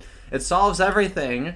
And like all the time, when I make the case, people will say, "Yeah, that makes sense. I agree with that." And then I say, "Okay, like." Why isn't this a priority? Like, why would you support any politician who's not defending this right? Like, why is this not important to you? And they say, well, you know, that's what it's so important. It's like the most important thing because just like how people freak out over free speech, right? And we all understand when we say you're for freedom of speech and expression, we say, yeah, that means violent porn, and it means just like disgusting like drawings, and it means hate speech, it means all these horrible things, and the free speech advocates get that, and they understand that that's the line they have to defend. Yet when it comes to the freedom to just exist and to freely associate and to run your own business, when I say, yeah, that means the freedom to do the morally ugly thing, which it means you have to defend the right to just kick people out arbitrarily and to be an asshole, people are like uncomfortable about that. And like we need to extend that principled concept of freedom of speech to freedom of association because the principle really is everything. Without the principle, there's no point to these things. And frankly, there never should have been a First Amendment. It was a bad idea. All the amendments are cancer. I think most people are kind of incapable of thinking in principled thought. Like there's a tyranny of perceived morality going on right now, and it's really scary. Yeah. You could have just left it at most people are incapable of thinking. Nah, I'm just kidding. Well, that's why I did the whole stream being like, you know what? I'm an anti-racist, and anti-racists need to be named and shamed and called out. Anti-racism is a false god, and like I'm an atheist. I don't believe in gods, but I sure as shit believe in the false gods. The false gods are real as hell, and they're a huge problem. And if you're like a religious person, we can find some unity in this, right? Like I will help you defeat Satan. Okay, I don't believe in God, but I will help you defeat Satan. I'll help you defeat Satan and the intergalactic fucking vampires. And everything, right? We can read Gail Cord Schuler's Bible of Tribulation Saints together, you know, And seriously, anti-racism is like among the most powerful of the false gods, and it needs to be taken down. Racism is the, I actually have that has made perfect sense because I've heard Christian people say that racism is the god that anti-racists serve. That is their god, and that makes perfect sense because they're treating racism and the belief in anti-racism more dogmatically than the Pope did in the 11th century. Well, another interesting. There's another interesting way that I've heard people put it, which is like, Hitler and the Nazi regime, which is like the apotheosis of evil in most people's minds.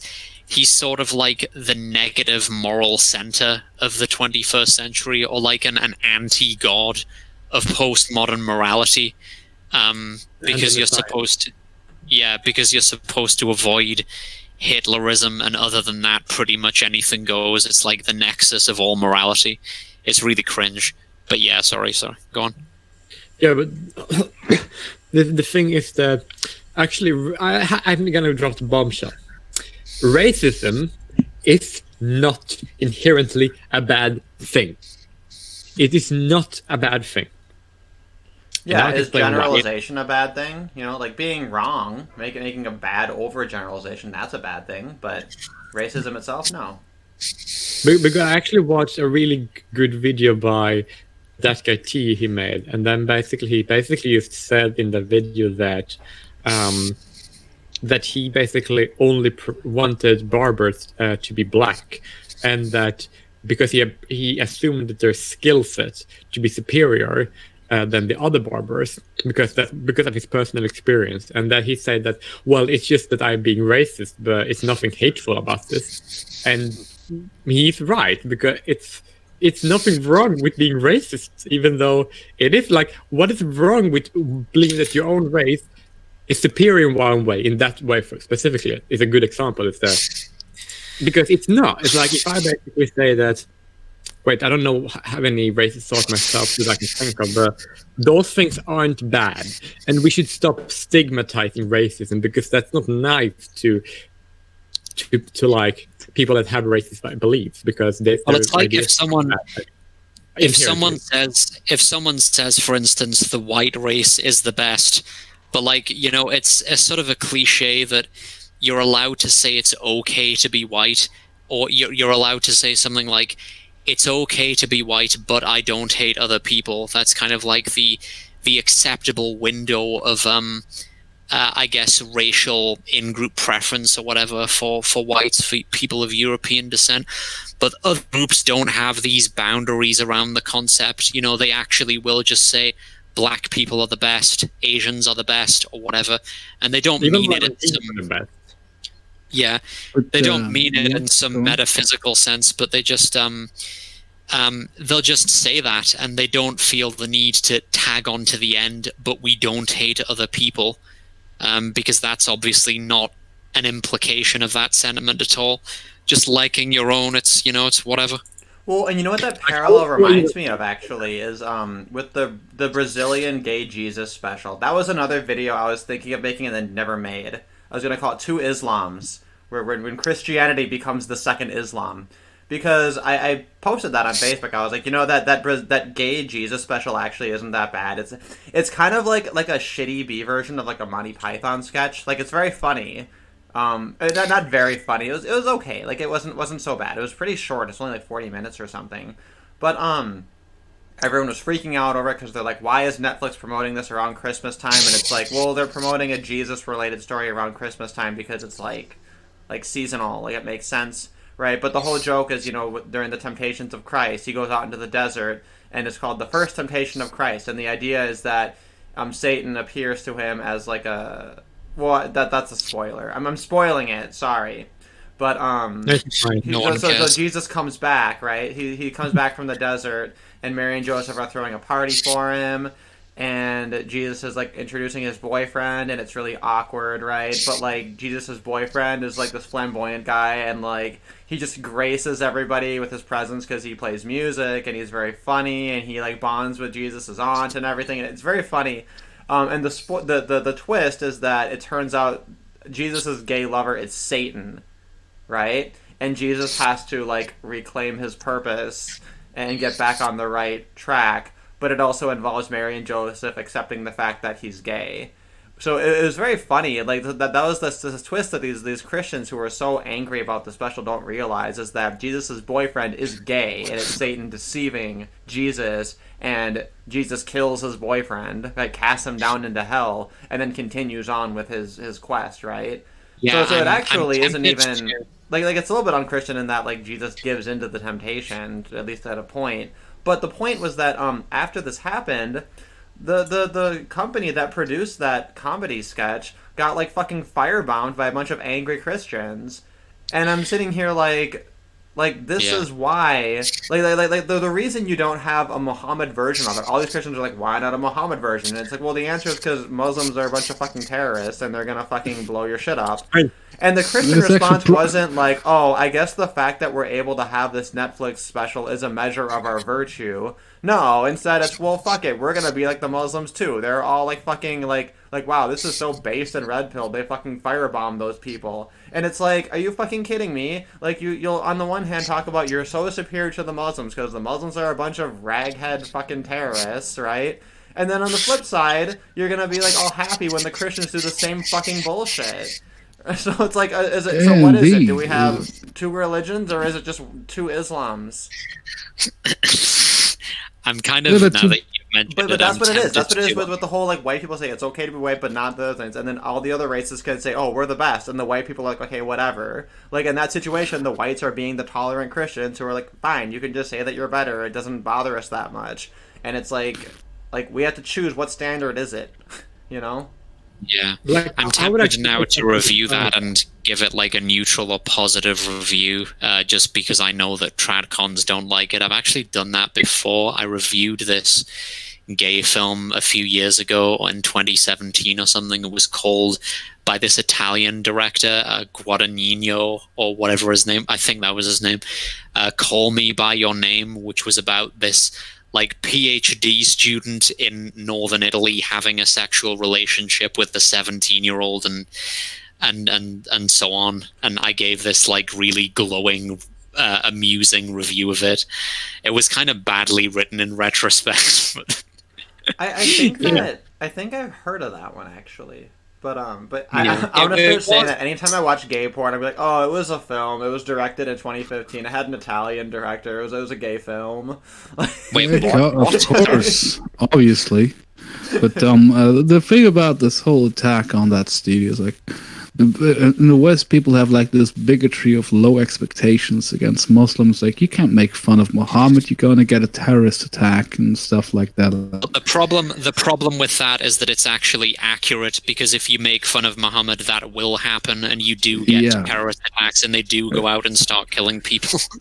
And obviously, if you go to certain parts of South America, you're gonna get the same issue with the radical Christians. But to go back to something you reminded me about, it's okay to be white thing. You remember, like, there was like two campaigns, I think, started by 4chan. It's okay to be white, where they had like this papers printed out and pulled them everywhere. And then a year or two later, it was Islam is right about women. Do you think it would be a good idea to make a "It's okay to be right about women" campaign? No. I have a better one though. I have the best one. I have a thing. So Terrence in the chat, I guess he wants clarification on if the United States started apartheid, if that was the thing. No, United Nations did. British Empire did, kinda, and then the UN make sure it lasted for 40 years more than it would have otherwise. Because basically what happened was that the government at that time, they got support because they told the people that they will liberate all these black nations from colonialism by developing their own homelands and giving them their own countries. And a lot of people supported that. That's the reason why the apartheid regime got elected and was in power for so long. But whenever like those black countries wanted to become independent, because a lot of them were also democratic in their own countries, right? And as long as they really wanted to have their own countries and be independent from apartheid regime, the UN said like, you cannot let these other areas be independent, and you cannot have pass control between them.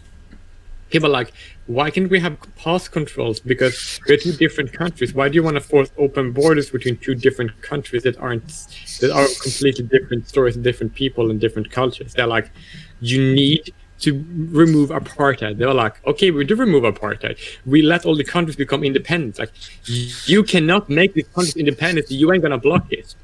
And then you're like, but like, so if they would stop it, right? All these nations would be independent country, right? And then they would be self-governing, and they would not be murdered all the time by people in hate crimes, because a lot of black people are murdered in hate crimes by different black ethnicities, because there's a lot of hatred between them.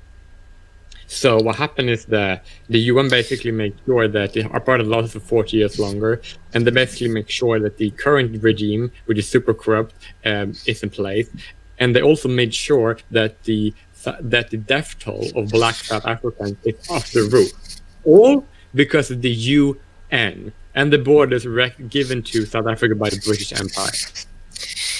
Yeah, I think it probably... Because I don't really think that people should be I don't really think that people should because they are a certain race be like separated from like where they live, and then go and forced to live somewhere else, and that they shouldn't be I think that all these laws are completely horrible, of course, because it's no justification. But we need to point out the truth, and that was that I would have disappeared long ago. Even they would have disappeared before Jim Crow laws if the UN didn't meddle with the affairs of South Africa, which they did, which they make sure that, and then they did by support the apartheid lasting. And then the UN called apartheid a crime of humanity. Like, no, UN, you're guilty of that crime you just accused South Africa of. Like, I don't get what they're pointing. It's like that's the full story. So now you know. Yeah, it probably wasn't a good idea to try to create modern political structures in these African countries to begin with. Like, I don't think it was ever going to end well. Personally, because you kind of skip a bunch of steps, you know. Like they have to grow through some historical steps that the West did over a course of many hundred years. You can't just force that.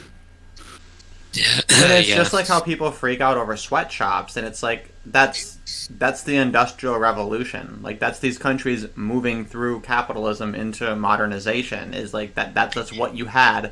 That's what the modern first world had the advantage of being allowed to do. And all these people who are, you know, poo-pooing sweatshops, what they're poo-pooing is the process of these countries lifting themselves out of poverty. They just don't like what it looks like. Do you just mean when people are like, "Oh my God, child labor" or whatever?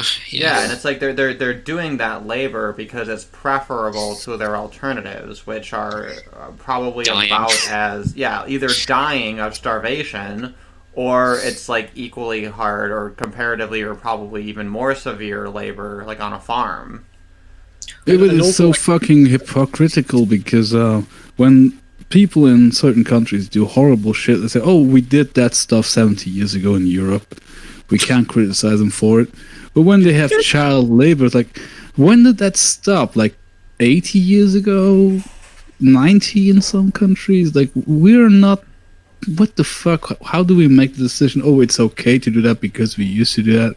And then we say, oh, no, it's not okay to do that even though we used to do that. Like, come on, you fucking assholes, grow a spine. I remember reading some data from Steven Pinker's book, what was it, The Better Angels of Our Nature, to the effect that parents do actually, despite everything, spend more time with their children, now than they did in the past, like 100 years ago. But it's mainly because of child labor, as in the child labor they would be working separately from the parents or whatever, in a lot of cases.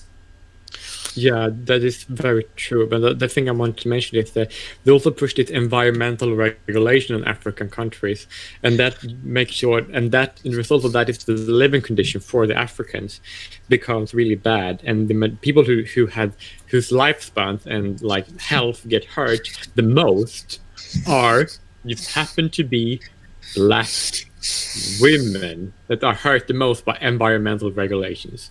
So that's why I say, oh my God, we need to protect the environment and have this amount of environmental regulations everywhere. We need to force it in all countries because this creates climate refugees. And you're also sexist, by the way.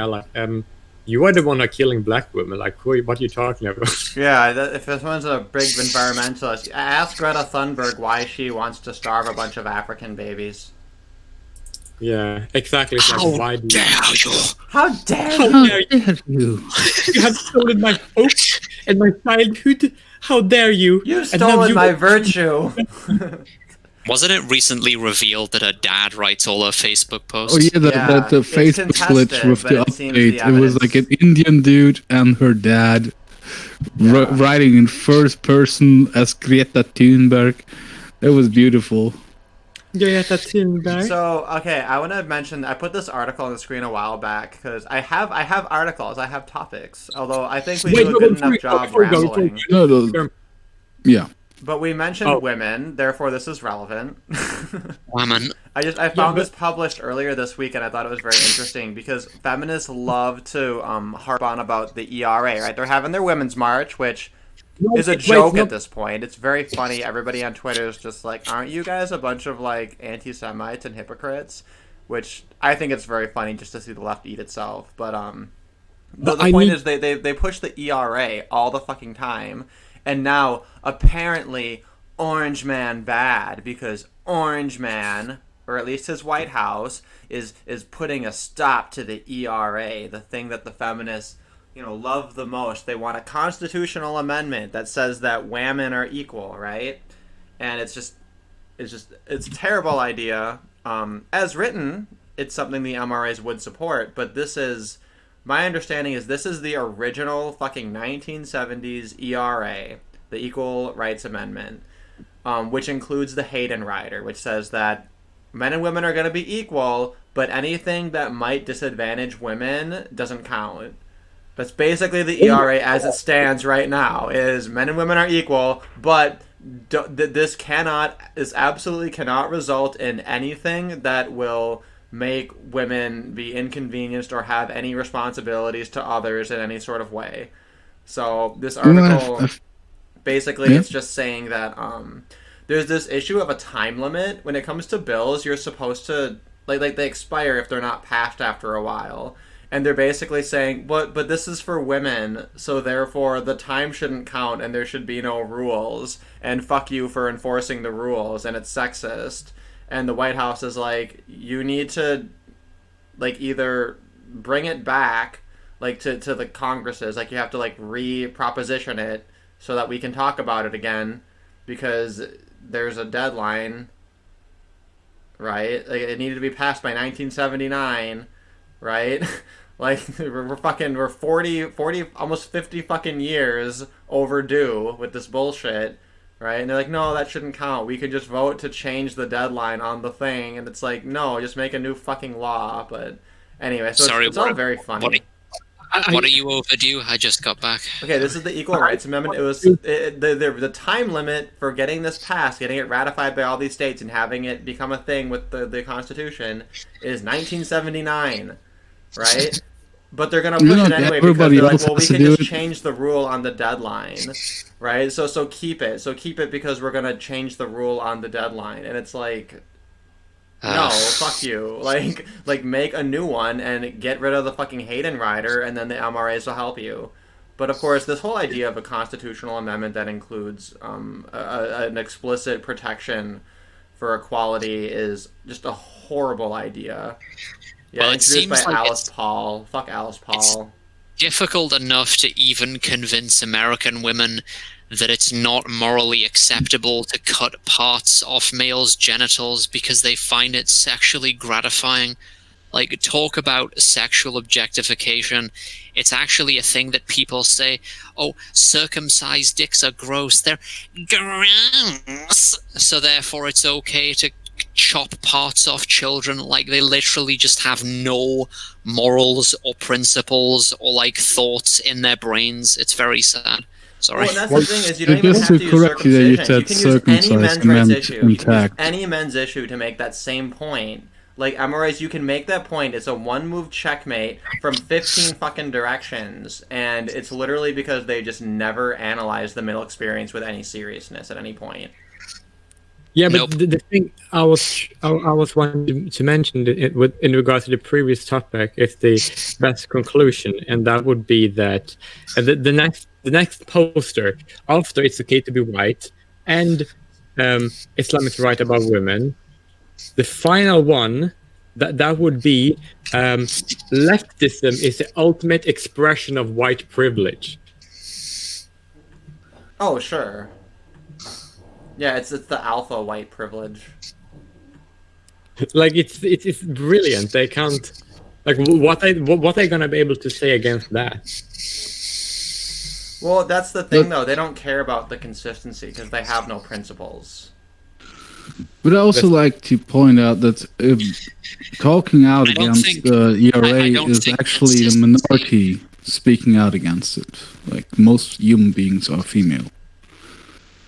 Well, Yeah. I don't think consistency is something that most human beings really value anyway. No, that's fair. So this is funny. It's not funny, but it is because I have fireworks in the background. I just realized. But the next story I found: Syrian refugee 21 hacks pregnant woman to death with a machete in Germany. So this week in cultural enrichment, have you guys heard of this? Oh, No. fuck, Oh, this is from 2016. This is should- old. This is old. I never heard about this though. Holy shit.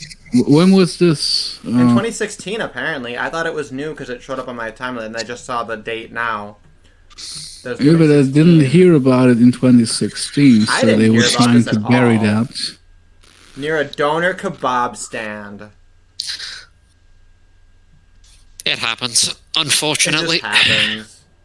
It's Ooh, like ooh, this there's is like over violent. 1,000 I'm gonna get rid of acid this article. I don't attacks. want to look at this.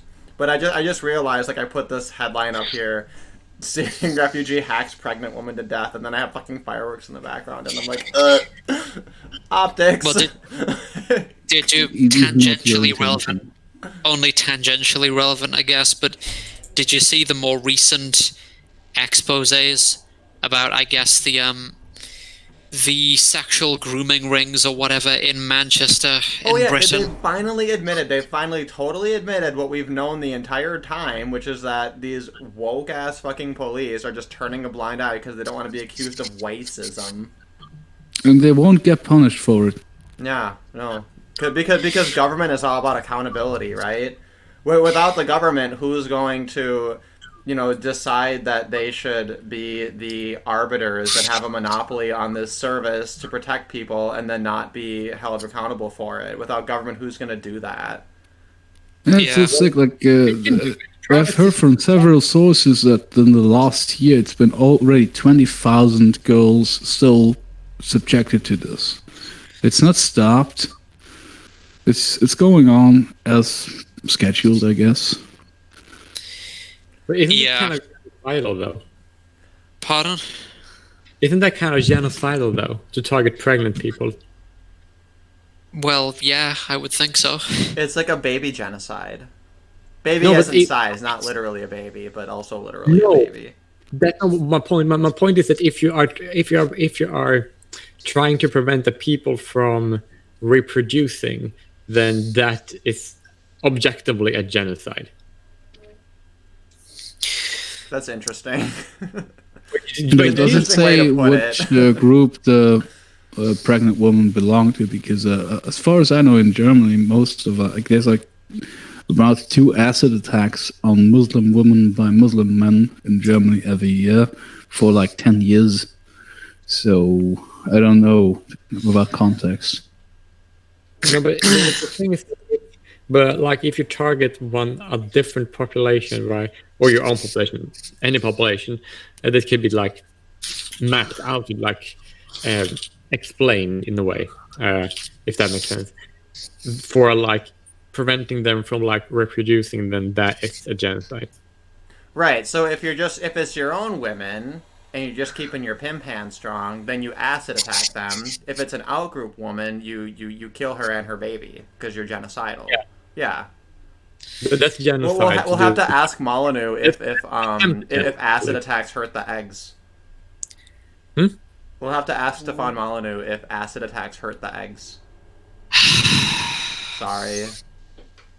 Like, I'm sorry, but the fact that he went after Taylor Swift and Tulsi Gabbard, it's like, these are the perfect women to go after. Yeah, exactly. Let's give Ashley the word here. I think he wanted to say something. I cut him off. Sorry. Oh no, I can't remember what I was even saying earlier. It's fine. I have an article I want to make fun of. This one's also old, but not as old. It's from March of 2018, and it's called it's "Women Aren't Always Sentenced by the Book, and Maybe They Shouldn't Be." It's like, thanks David Daggett. It's like halfway through the red pill, and he coughs it up. He's like, well, yeah, there is a sentencing gap and an arrest gap and an everything gap, and the pussy pass is a thing, but maybe it's good. This is our galaxy brain take. But basically, the article, it talks about how it's about women basically getting a lighter charge because they have obligations to children. And the idea is that hopefully you could have a law that just applies to parents. It is gender neutral and would help men in a similar situation, right? But one thing that I like that's like absolutely fucking based is that let me see. Where was it? It was really funny. Basically the prosecutors were like, this bitch had the baby knowing that she was facing all these charges. And she's like, yeah, but it was unexpected. And it's like, oh, go fuck yourself, right? Like, and the judge didn't buy it either. The judge is like, no, you're facing all these charges and you happen to have this baby, like, while all this was ongoing. Like, we're not gonna just, like use your 4-month baby as an excuse to fucking not put you in jail because fuck you for committing a crime, right? But, yeah, but the point is, their crime? sentences Sorry, get what was that reduced crime? anyway. What did she do? Sorry, Derek? Fliegen, what were you gonna say? What crime did she commit? Oh, good question. Related to a mortgage fraud. So They should have just killed her. just kill her. Yeah, but Kill her it kind and of the goes baby. back Just to don't risk that. There was this weird trial in the early 2000s, like 2003 or something, when they finally there was like a torsos of mutilated and tortured girls, like around the age of 13, being found all over America and Canada, and they finally figured out it was a couple. And the psychologists talked to when they called them, figured out, oh, this woman was manipulating this man into doing, because he was completely subservient to her. So they gave him the death sentence and put her into a 6 years prison sentence, and she got out of the free. And I was like, wait, you have like the testimony of the psychologist saying it was all her design, and he was basically her bitch, doing her bidding. She lured the girls into it. She did all of the crime, and he just aided her in it. And he got killed by the state, and she is currently a free woman. Like, how does that work? Yeah, well, and that happened in a semi-recent case where it was a man and a woman working together, and they were like, they were pedos, and the woman's defense was that she was only going along with it as part of like a sadomasochistic kind of a dominance thing, right? That like she was being ordered to do it by him, and that was her fetish, not that she was a pedophile, which is like fucking insane that's even just the idea of like being a lawyer and like making that your case and like not just like, I guess, evaluating your life choices of being like, yeah, this is my job, this is what I do, this is reasonable, we'll make this case. Like, are you like, it's like ludicrous. But I wanted to highlight this quote in here. I still remember that being a deeply painful time for me, exacerbated by feeling less than valued as a mother and human being because the system seemed to think the only recourse was to incarcerate and separate me from my children. It's just like, oh my god, like if men were these big of pussies, just like imagining this kind of rhetoric coming from any man who's incarcerated, like, yeah, that's what being imprisoned is. Like, you don't have the same rights because you committed a fucking crime. Like, it is just pathetic. It's like, so pathetic. If I was dictator, I would kill people just for expressing those sentiments. God, So it would be so fun. That's where you draw Yeah. that. That's where you're no longer a free speech absolutist. Is where, like, hate speech, incitement, defamation. Fuck it. That's all cool, but like, just don't be so fucking pathetic about it, please. Oh, it's so unfair. I have children now. Why would you want to persecute me for that crimes? It's so unfair. I just wanted to say that the thing you mentioned about the pedophile couple and the woman, it reminded me of so Jeffrey Epstein's girlfriend when she came under public scrutiny, Ghislaine Maxwell. I just remember thinking, and a lot of people said this actually, I don't even understand why she's worried, like thinking about it from her point of view, because literally all she has to say are 3 words: Jeffrey manipulated me. And then she's completely free from, well, the law and everything. Basically, she's a free woman. Honestly, what she should do. Here's her other, so she could do girls. that. I lured them in. I told them what to do. I got them into the van. I got them into the airplane. But he manipulated me. He's I had no powerful. agency. But honestly, yeah, you know? she could make that case. Here's the other angle. She could also do this. She could say, "Hey, you know those rumors about his penis being shaped like an egg? I got the hot goss on that, and I'll tell you if you fucking let me off. I'll spill the hot goss on his dick if you let me off." But he can just show everybody his dick, and then he will have no like carrot for them to bite. Oh, that's right. You The know, there is- autopsy people could just spill that too. I've seen people seriously make the argument that he's not even dead, that he was like body swapped or some shit. I mean, I don't know what there is to it, but That wouldn't Yeah. surprise There's me. some I don't even credence think to that's that, that actually. ridiculous. I haven't heard that personally, but honestly, I wouldn't. I mean, it's less ridiculous than his suicide. yeah.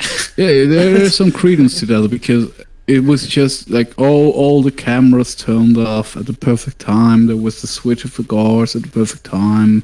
Did you see the Babylon Bee headline? That was footage of Jeffrey Epstein's suicide found, like, committed suicide. Like, it was the tape was hung. Like, for all we know, he might still be alive and well, but Yeah, him and fucking Tupac are on an island somewhere fucking Yeah. underage girls as we speak. with fucking Liberace and who's the other one? And like Roman Polanski. I think Roman Polanski is alive.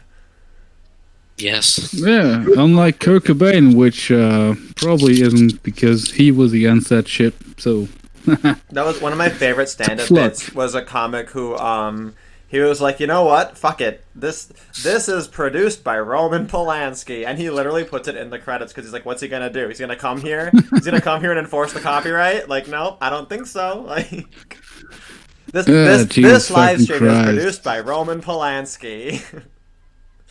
Unironically. Okay, I have one last thing I want to make fun of, and it was this thing on Twitter. Oh, I don't know if I can find it. I need to find it. Okay, it was there was a debate on Twitter about women's suffrage and if it caused a problem. Let me see. What was it? It was I To need be honest, find it. It was I really think funny. being obsessed with women's role in like higher government spending probably isn't a very productive angle because suffrage in general is bad.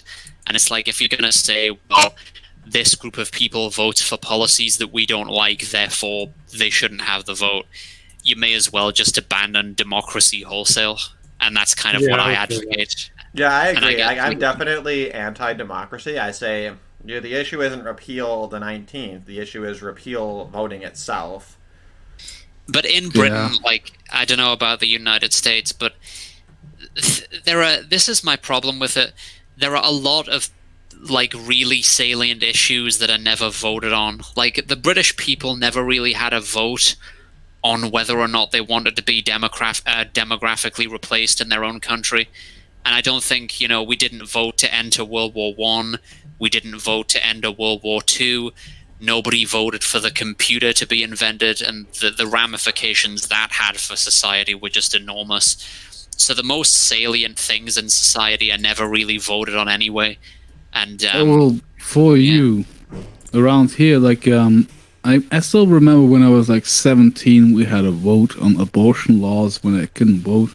And there was a lot of feminists out on the street saying, men shouldn't be allowed to vote on that. It's a woman's body, it's a woman's choice.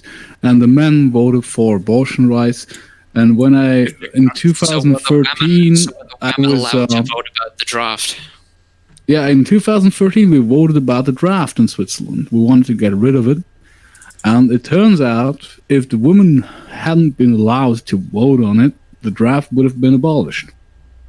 Wow. The women who had no crazy. financial or physical obligation in the draft voted that it needs to be in place forevermore. And that was fucking hypocritical, and I'm salty about it. You can hear it. I'm just fucking like, what the fuck's wrong with those women?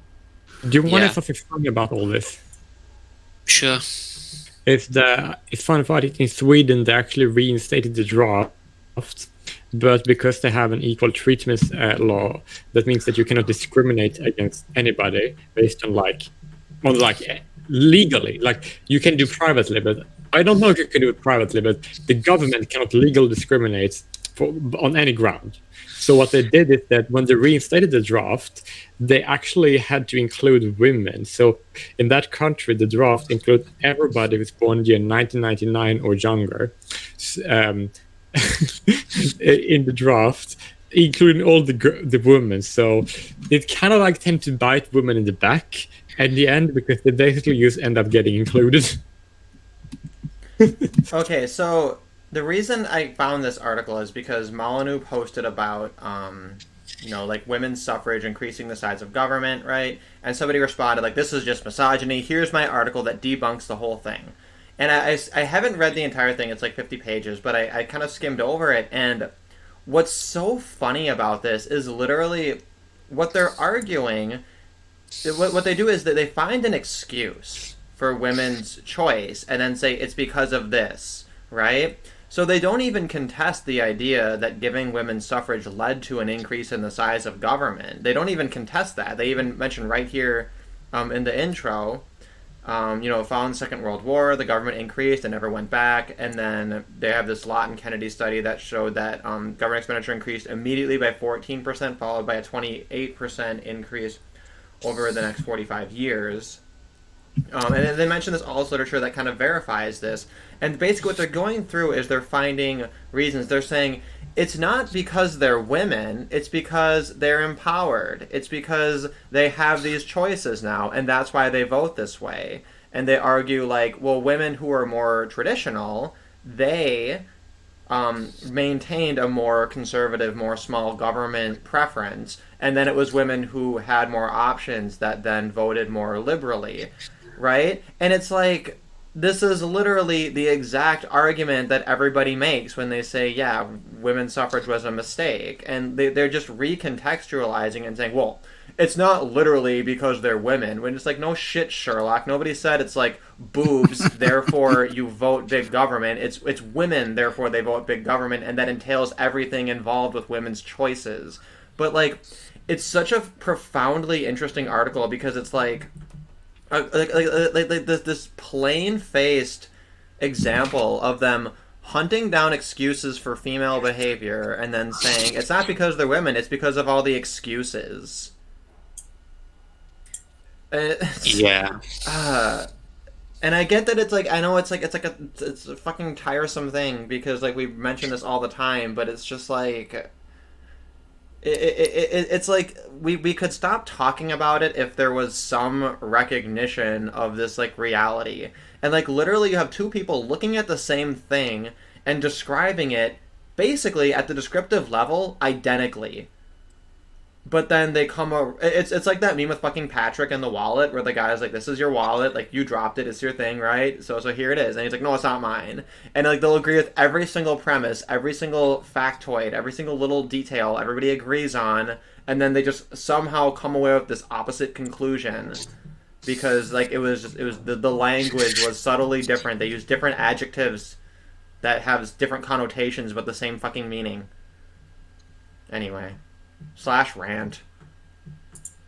No, it's just like this whole thing. Like I've seen so many people in the last 5 years arguing for the rights of minorities, and then somehow they slip in women.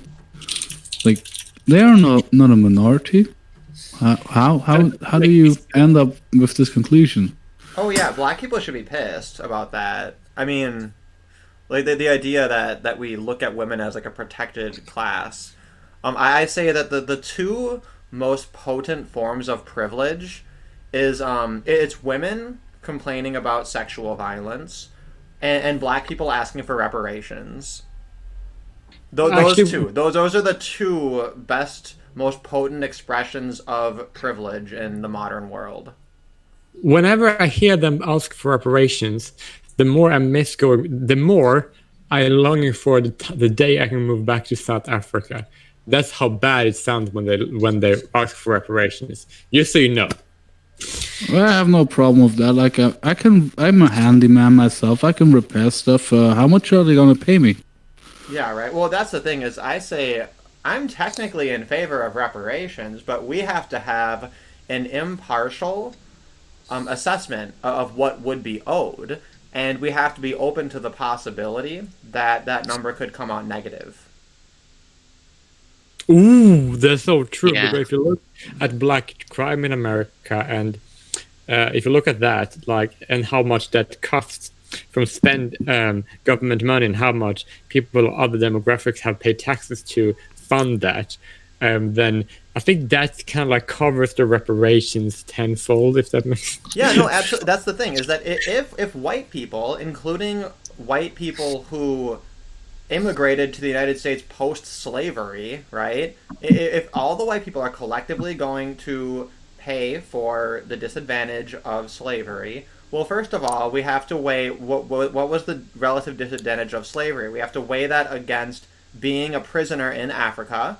So we're going to find the descendants of African prisoners. Oh, wait, they're all dead. Okay, what are the other counterparts? The ones from the Islamic slave trade. They all got castrated and there are no descendants. Okay, so the fact that you're alive is already in the positive column relative to the alternatives.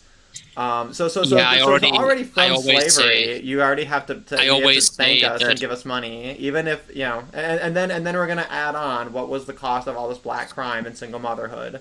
So like literally, like black people owe like the fucking deficit in terms of reparations. It's like insane. Like there's literally nothing that they would be given if you do it. They already have their reparations, and it's the fact that they're not in Africa. Like just living in Africa is a negative relative to the conditions frankly created by white people.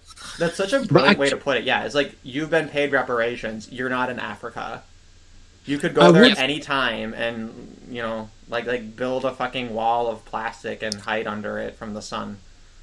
I mean, like that Somali chick did, the journalist who kept going back to Somalia to show how great of a country it was, and then she got killed in the bombing.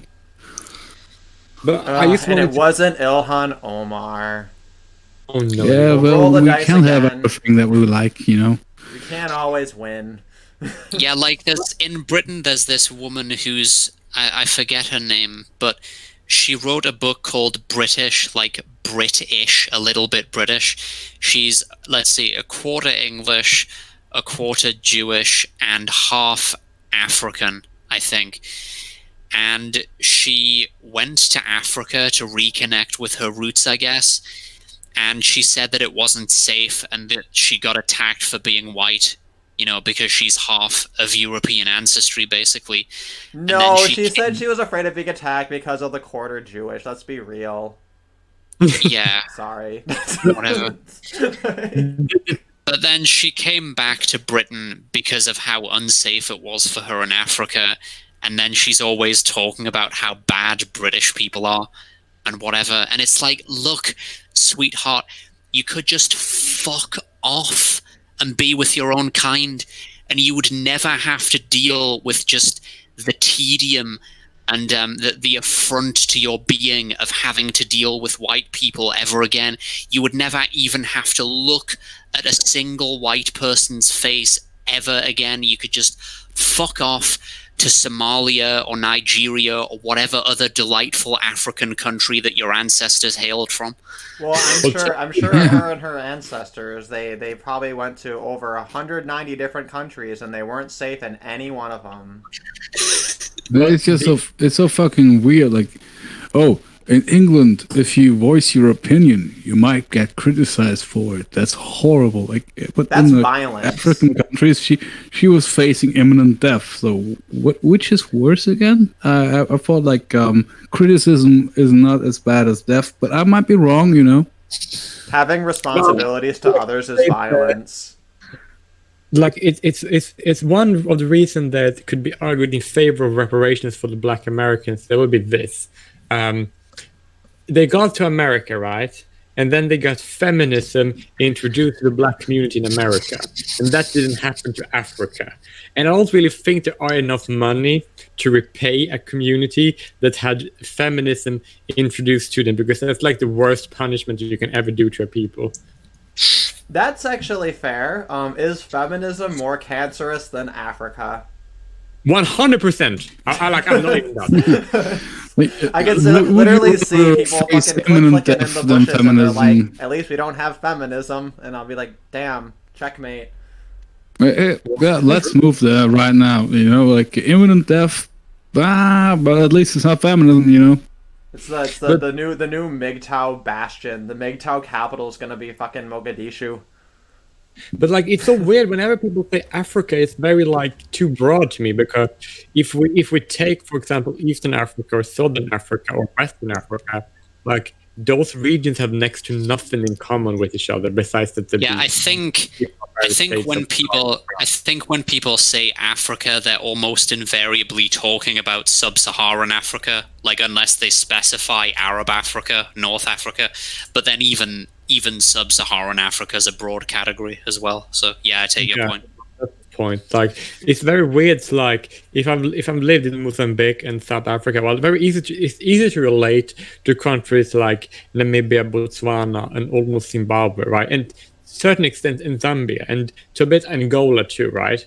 And those countries are kind of easy to relate to, and the same thing can even be said for Tanzania. But whenever you go up north to like Cameroon, Nigeria, or like Somalia, like, or Ethiopia, like those are basically so different in Southern Africa. So when people like, it's not really fair to like even compare those type of countries to like parts of Africa. They're so different. That's like saying that Europe, and then people speak about the Balkans to somebody from like Ireland or Scandinavia. It's like, it's not really, it's very disconnected to one another. Like if somebody said Asia, right, and everybody just mentioned China and Japan to someone who lived in Lebanon, and if you talked about North America and the only thing you said about was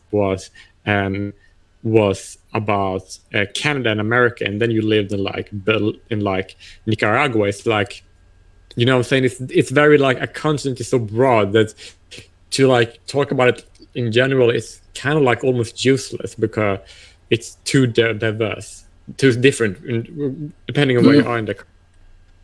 Well, but also we don't have a catchy term, right? We call sub-Saharan Africa, and that's just like a term we all know. But like, what do you call the rest of it? Do you call it like Saharan Africa?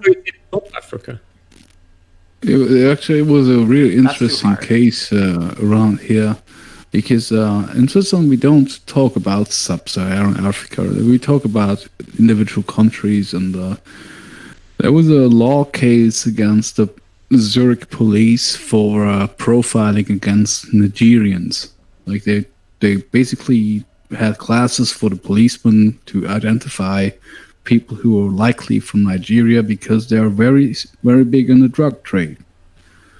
And there was one Nigerian who tried to sue the police for discrimination because he was getting checked like once or twice every month because he was Nigerian. And I was very glad to see that the court said, hey, actually we arrest around 200 people a month for drug trading based on profiling for them looking like Nigerians. So I was like, yeah, that's oddly good. I didn't expect that they would accept this discrimination, because apparently culture is, if you are working for someone else, you're a cuck. Nobody respects you. So being cucks. a drug dealer makes you a great man, a respectable person in the Nigerian community. So yeah, we should discriminate against those thugs. And it's really sad for this one non-criminal Nigerian that sued them. But yeah, we should keep doing that. You know what we could also do is, if we just end the war on drugs in all the Western countries, it'll completely fuck up all the drug cartels, right? I want to see the day when America decides, like, oh, all drugs are legal now. There's no more FDA. Fuck that noise. Like, nope, we don't need any of that. And then like Mexico complains about that being racist. 100% agree. Yeah, the black market would die out overnight. Well, and then TFM actually made a recent video about, he called it Stoners versus Economics, and he argues that it's stupid to argue that you shouldn't have a war on drugs, right? That you should legalize all drugs. He argues that's a bad thing because we still have the welfare state, and you can't have both. And I understand the argument, and it's the same argument that people make in regards to like immigration, is they say, look, we can't just we can't have open borders unless we get rid of immigration first. And I'm kind of sympathetic to that argument, but I have some doubts. But with the war on drugs, I actually don't, because we actually do pay more trying to regulate it, and like we should just let drugs be cheap and free and legal, and even if it results in could people tax going to those welfare. actually.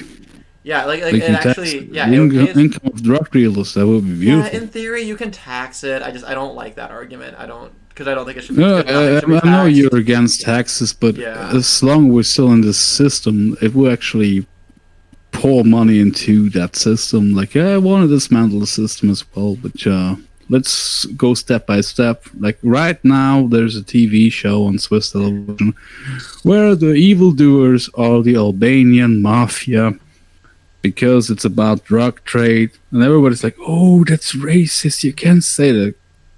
Bitch, please. If I wanted to buy drugs, to clarify, I stopped smoking weed like 2 years ago, but there's gonna be an Albanian guy involved.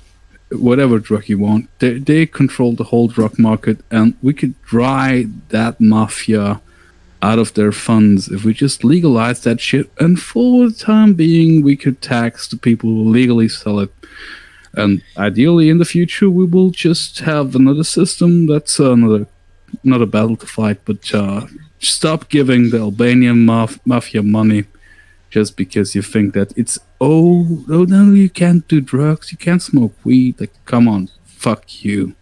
But something else that really pisses me off as well is the presumption that it's all about recreational use, which, don't get me wrong, that is part of it. But the other thing as well is like there are all sorts of medical and social reasons why drugs can be good for people. Like, for me personally, I mean, I don't mind talking about this. I'm kind of an open book for the most part. So in like a month or, well, just a couple of weeks, I'm going to go to the doctors and I'm going to try my best, probably won't work, but I'm going to try my best to convince them to give me pregabalin, which is basically like its effects are similar to diazepam, except it's a bit more euphoric and it has like a much better safety profile. It's one of these anxiolytic drugs, and I want it for social anxiety and just heightened anxiety that I have in a variety of situations that hinders my ability to communicate and basically just get on in the world like a normal person. And they're probably not going to give me it, and they're going to ask me to do therapy or some shit where they put me in a room with someone and they get this person who's trained to give me some sort of psychological revelation about the way that I've been thinking since I'm 5 years old, and it just doesn't fucking work. Like, that's really not what I need. I just need a substance that isn't going to kill me like diazepam will if I withdraw from it, that will enable me to get on like a normal person and, you know, be a teacher or whatever it is that I want to do. And that's one of the things that drug legalization would enable me to do. Would be quite nice. But it's never going to happen. So.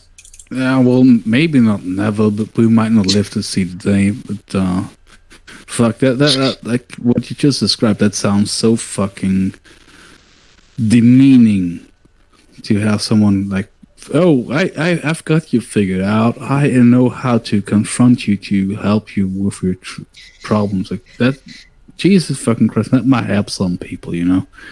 Yeah, I would be furious myself. It's like the presumption that someone has the right to tell you what you can and can't take. And like it baffles me that people don't immediately see that as like dehumanizing.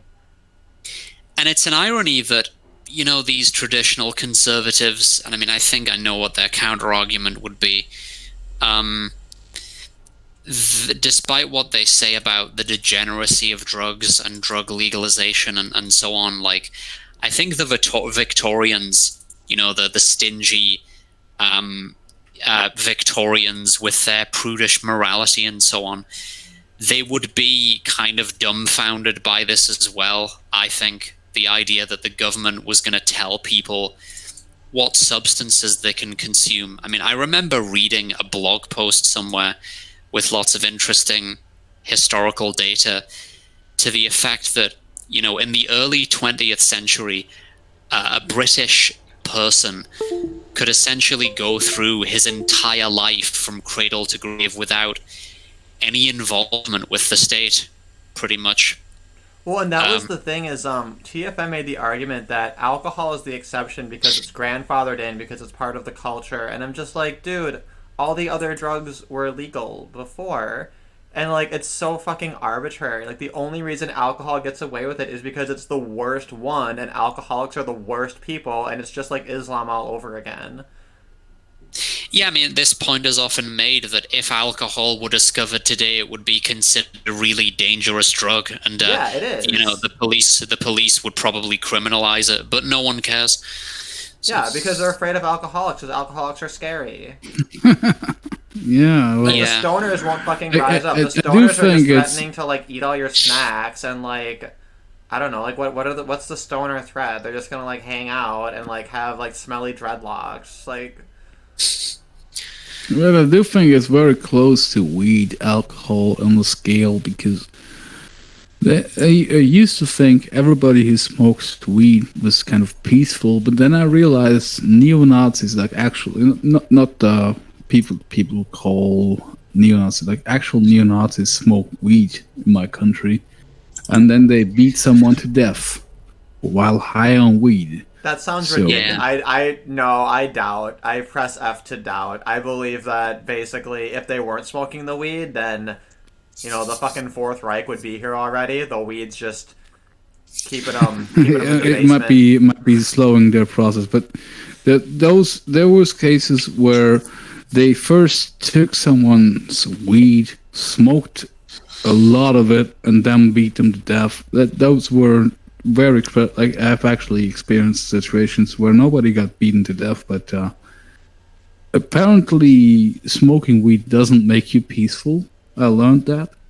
I was stupid to ever think that, because it made me and my friends very passive and peaceful when we were high. So I assume that would be the general effect. But apparently, like alcohol, like some people get sad, some people get very joyous, so some people get angry, some people get passive. Like those drugs, they have individual effects on people and shouldn't be judged by that. But if you're gonna make alcohol legal, you gotta have to make weed legal as well. Like, it doesn't make any fucking sense. Like, maybe make both illegal. I don't care. Like, it's just so fucking stupid, you know? Yeah, I think it should all be legal myself, but I guess the main health difference between alcohol and cannabis is that withdrawal from alcohol can kill you. The same with benzodiazepines. And that's the thing is, even like withdrawal from really hard drugs usually won't kill you. You could withdraw from shit like heroin without it killing you. Obviously, it's not pleasant. No. But alcohol is one of the only ones where the withdrawal can literally kill you. Meth as well. People say that on meth withdrawal that it was an incredibly painful process, or even the worst thing that they've experienced, but it very, very rarely or almost never kills people, which is more than can be said for alcohol or also, what's the other one? Benzos. They can kill you as well. Yeah. Well, and it ties into other things too, right? When somebody says, I support democracy, I say, why do you justify gang rape? If someone says they're pro-environmental policies, I say, why do you want to murder African babies? And if they say they want the war on drugs, I say, well, why are you shilling for the fucking Mexican drug cartels? My hot take is that I just don't care about the environment. We should just destroy it all anyway. Like, it's just a giant cesspit of suffering. Like, here's my take on it. There are people who say that they care about animal suffering, except they obviously fucking don't, because they don't even care about it enough to forego participating in a process that basically tortures tons of animals, like thousands of miles away, but they don't have to be exposed to it personally, so they don't care. And I'm not even letting the vegans off the hook either. Like, that's another thing, is something they don't talk about ever, is that like the pesticides that are used to maintain crops and stuff kill millions of animals every year, and I'm not even talking about insects. I mean insects, rodents as well, mice and rats, birds too. So, like, they say they care about animal suffering, nobody really cares about it. They'll say they care about preserving biodiversity or preserving the diversity of life, except they really don't. They care about the animals that basically resemble human children, the animals that are quote-unquote charismatic or whatever, like lions and tigers. And I'm just like, I don't give a shit, to be honest. Like, I regard lions and tigers the same way that the animals they hunt see them. They're just creating suffering, and we need to just completely sterilize all life and just basically sow the earth with potato seeds, and then just and fucking algae and potatoes for maximum maximum sustainability. No, I actually I can see a eugenics argument, an animal eugenics argument. I want only the cutest, cuddliest animals to exist. I want a fucking koala planet. Well, pets, basically. Fucking panda planet, all kittens, all just permanent baby kittens, just rolling around. This I would just like to make me, man. Like, I'm reminded that they want to push mandatory what you call it, to fix a cat, like to get your male cats neutered, castrated. Castrated, yeah, thank you. Like, they want to. It's not gonna go through, but they're pushing, like, oh, the cats are a big problem, so we gotta neuter all. We gotta castrate all the male cats. Like, what? Yeah, otherwise they'll take over reality, just like they did the internet. Gotta put a check sorry, on but it. if that's their goal, why won't we just sterilize all the female cats? Like, why would you want to go after the male cats? Well, like, it's one cheaper. male cat It's cheaper can and easier to impregnate. castrate the male ones than the female ones. I think that's the rationale. The reason why they got one male cat can impregnate like 200 female cats in a month. Like, they are very horny. No, exactly. Yeah, so if you go after the male ones, it's more reasonable. I mean, ideally you can do both, because you can't be sure. But the reason why they wanted to just do it to male cats is that they don't only hate the human males, they hate the males of all species. So they only gonna target the males regardless of what species it is. Yeah, we'll call it interspecies misandry. But So I have one last topic. Although I did want to mention also. No, I need to finish this one. I have a very interesting thing I need to say about the thing about the people saying they care. Oh, we care about animal wildlife. Oh, you do really? That's like, yeah. Oh, do you also want to have foreign aid to Africa? They said no. They said yes, we do, and then don't realize that foreign aid is spent to increase the African population so that they get hooked on foreign aid. So the government can demand more foreign aid. They use it to grow the population. They have a more dependent class on foreign aid, right? And that usually results in less people having access to work and money. So what they do, they turn to poaching. So what happened is that the foreign aid is actually the reason why so many species of African megafauna are endangered. If they quit those things, then there will be less humans wanting to kill elephants and rhinos and lions and cheetahs and tigers and panthers for trophies. Like if that is because of foreign aid, and they're so hypocritical. And they claim that they are like, oh, we need to have biodiversity. We need to defend biodiversity, like about animals. Oh, right, really?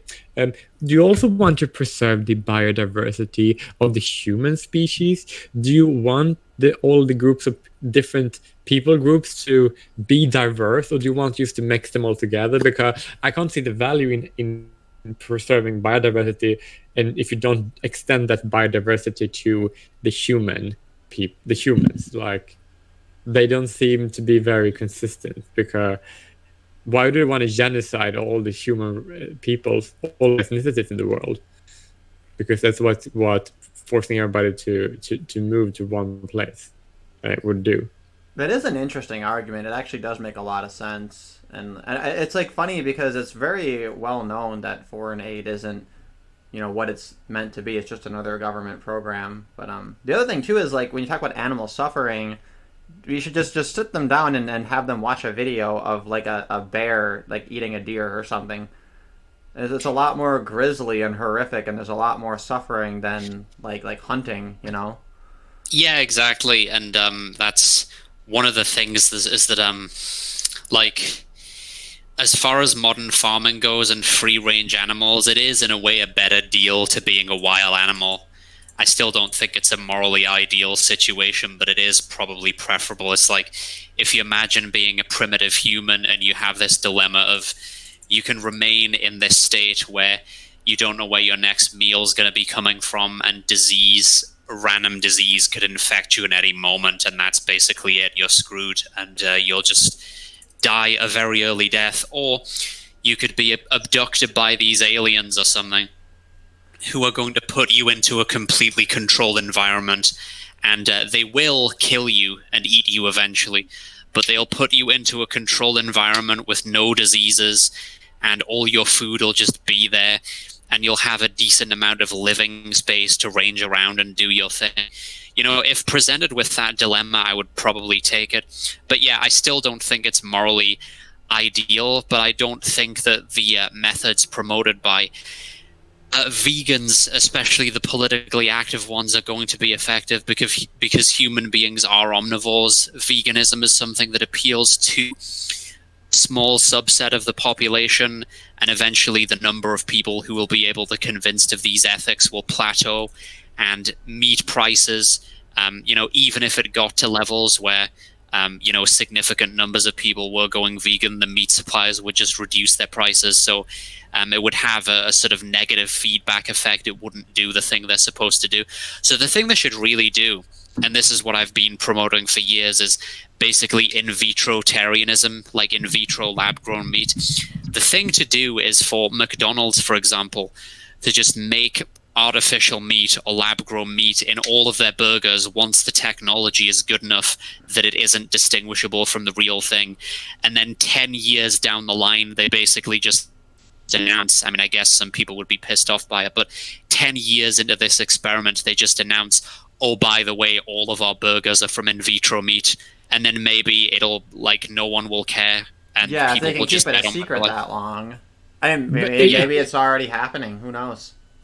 It's also quite interesting the that a lot of the same vegans, they're basically saying that, oh, well, we don't know that humans are eating too much animals, and that's unsustainable, so we're not going to eat animals. And we're also going to get sterilized because fuck human eating animals. That means that, okay, so if I get this right, the same people who wants people to stop eating all the meat, right? They also don't want to have children. So, but the people who eat meat are just going to have children and feed their children meat. Like, it's kind of like seems like a very self-defeating idea, which is completely fine, by the way. It's basically bad ideas are basically defeating themselves in that regard, which is kind of nice. Yeah, I love that those people say they don't want to have children anymore, but I always have to circle back to an argument when I was like 14, 15, basically saying, when I learned about the evolution of the human species, anybody who says, oh, we should be vegans because we have evolved to this moral level, they should acknowledge that their brains could only ever grow to the size where they have these moral thoughts because their ancestors ate meat in the first place. Yeah, it's very true. You know what's interesting is this. I remember I had a coworker. She was I think she was like 30, right? And she mentioned like, oh well, I decided not to have children because we're already overpopulated and it's better that we don't. And then I looked at her and I was like, oh, actually, that's been debunked. That's not really a thing. That was a big scare, some decades ago, but it turns out we just like produce better science and we can sustain higher populations. And she just gave me this blank look. I can just like see like the universe just like moving through her eyes over like, I made this choice to not reproduce and now I'm 30 and it's based, and he's telling me it's debunked, and like, how do I process this? But it's also like, how do they think like their generation is going to be the one to be the cutoff point? Like, if anything, you would have to think, I have this superior morals. I have to. It's the dumbest idea that existed on the planet.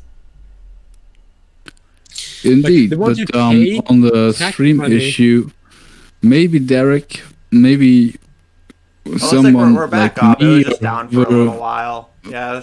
With a more stable internet should host the stream instead of you. Yeah, maybe. You know I mean, my internet's generally okay. I think it's just not very robust like for streaming. But I think there's probably a few things I could do to kind of downsize it on my end.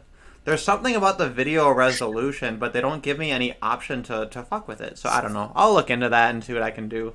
I thought about like doing the Hangouts on my mobile, but I don't think that would matter. I'd have to run OBS through the mobile, I think, because I think that connection, for some reason on my phone, it's like stronger than my laptop, but whatever. Yes. It's just like the last time the stream broke up, the communication on the Hangout stayed completely stable, so maybe... Yeah, it was just my internet that fucked up. Yeah, but for this time, our Jay Hangout... Willie, Ashley, or me could actually do the stream to your YouTube. Yeah, we could try that sometime. I don't have any issue with that. I'm not sure how much it would matter, because last time my actual internet straight up blew out, which is why I left the Hangout. Whereas this time it's just for some reason the stream hiccups. So I don't know. But I had one final topic, which was you guys know the Second Amendment rally in Virginia, right? I think we all know kind of the background of it.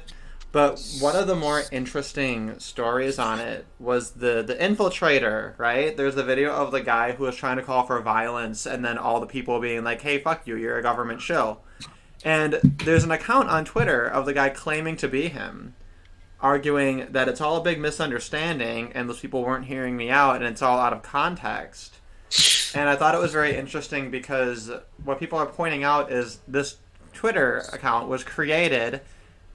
January 2020, has I think 7 followers, 12 followers now, and it's Graham170977738, totally authentic, definitely a real person, and he has this video where he claims this is the whole story, and I think we should watch it and we should see if we think this is real or not. Oh fuck, I guess if I play it you guys aren't going to hear it. But it's only 45 seconds. So if you open the stream, it should show up shortly. Question. Right? I guess my microphone's probably going to pick it up, so at least you'll hear it. Semi-quiet. You said something so extreme. Yeah, sure, Morgan. That's exactly what the left. Young? Okay, spelled like it sounds. Are you from? I have the stream open. No. Lynchburg. I go to Liberty. Okay. Great, thank you so much. No problem. Shit about going and killing people. What the fuck is that? Look, I'm asking you a question. Punk, we know what you're about. You're an infiltrator. Get the fuck on. We don't want your help. We don't want your help. Look, We don't want you your made a help. speech telling people to rise up and use the Second Amendment. That equals violence. He's not talking about violence. No, you talked about violence. Yes. You said I asked him. Yeah, so if you look at it, I don't think that there's anything in it that fucking exonerates him at all. Let's see what these comments are. Yeah, it's actually, it looks like those people were aware of this person trying to incite violence, you know. Yeah, this guy Alvin York is like, this is the exact same thing. Like, you're an infiltrator. And the funny thing is, all the people that I've seen who defend him on Twitter are also first name, long ass number. Like, I just want to find it. Where was... Oh, fuck. Where's the other thing? Did he delete all his other tweets besides the one? That's what they do. Because he had a tweet that was responding to Mr. Medicare's friend. Oh, here we Mr. go. Medical yeah, Mirror right is here. the most viewed video. And like, the other person saying it was him, it was like another first name with a long ass number, and I found like 3 of them. There's like a whole trio of them, and those are the only people I see that are like defending him. And it's really funny how thin like the operation is. It's also like suspicious he just has this video of, like, oh, here's the whole thing from another angle, and is like trying to bluff people into thinking that because the exact same footage, the exact same altercation is like from another angle, that therefore people are gonna go, oh wow, like I found the real scoop.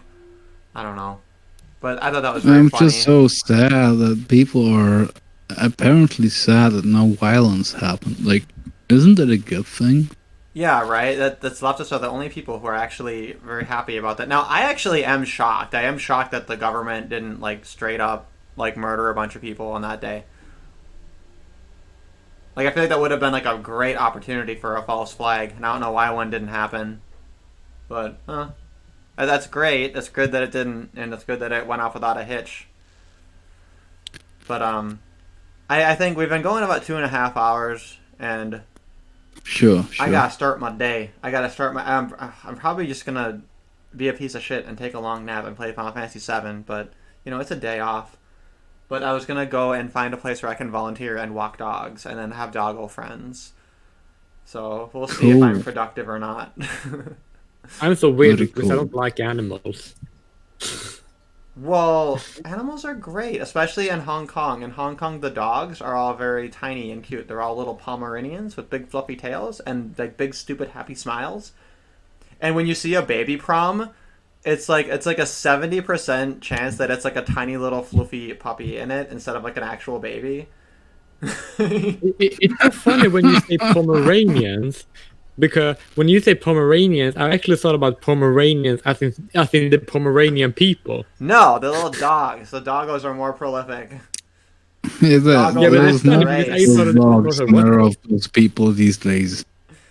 All right. Well, happy Yeah. Year of the Rat to everyone. Make sure you feng shui things appropriately. Turn your refrigerator 90 degrees to prevent cancer.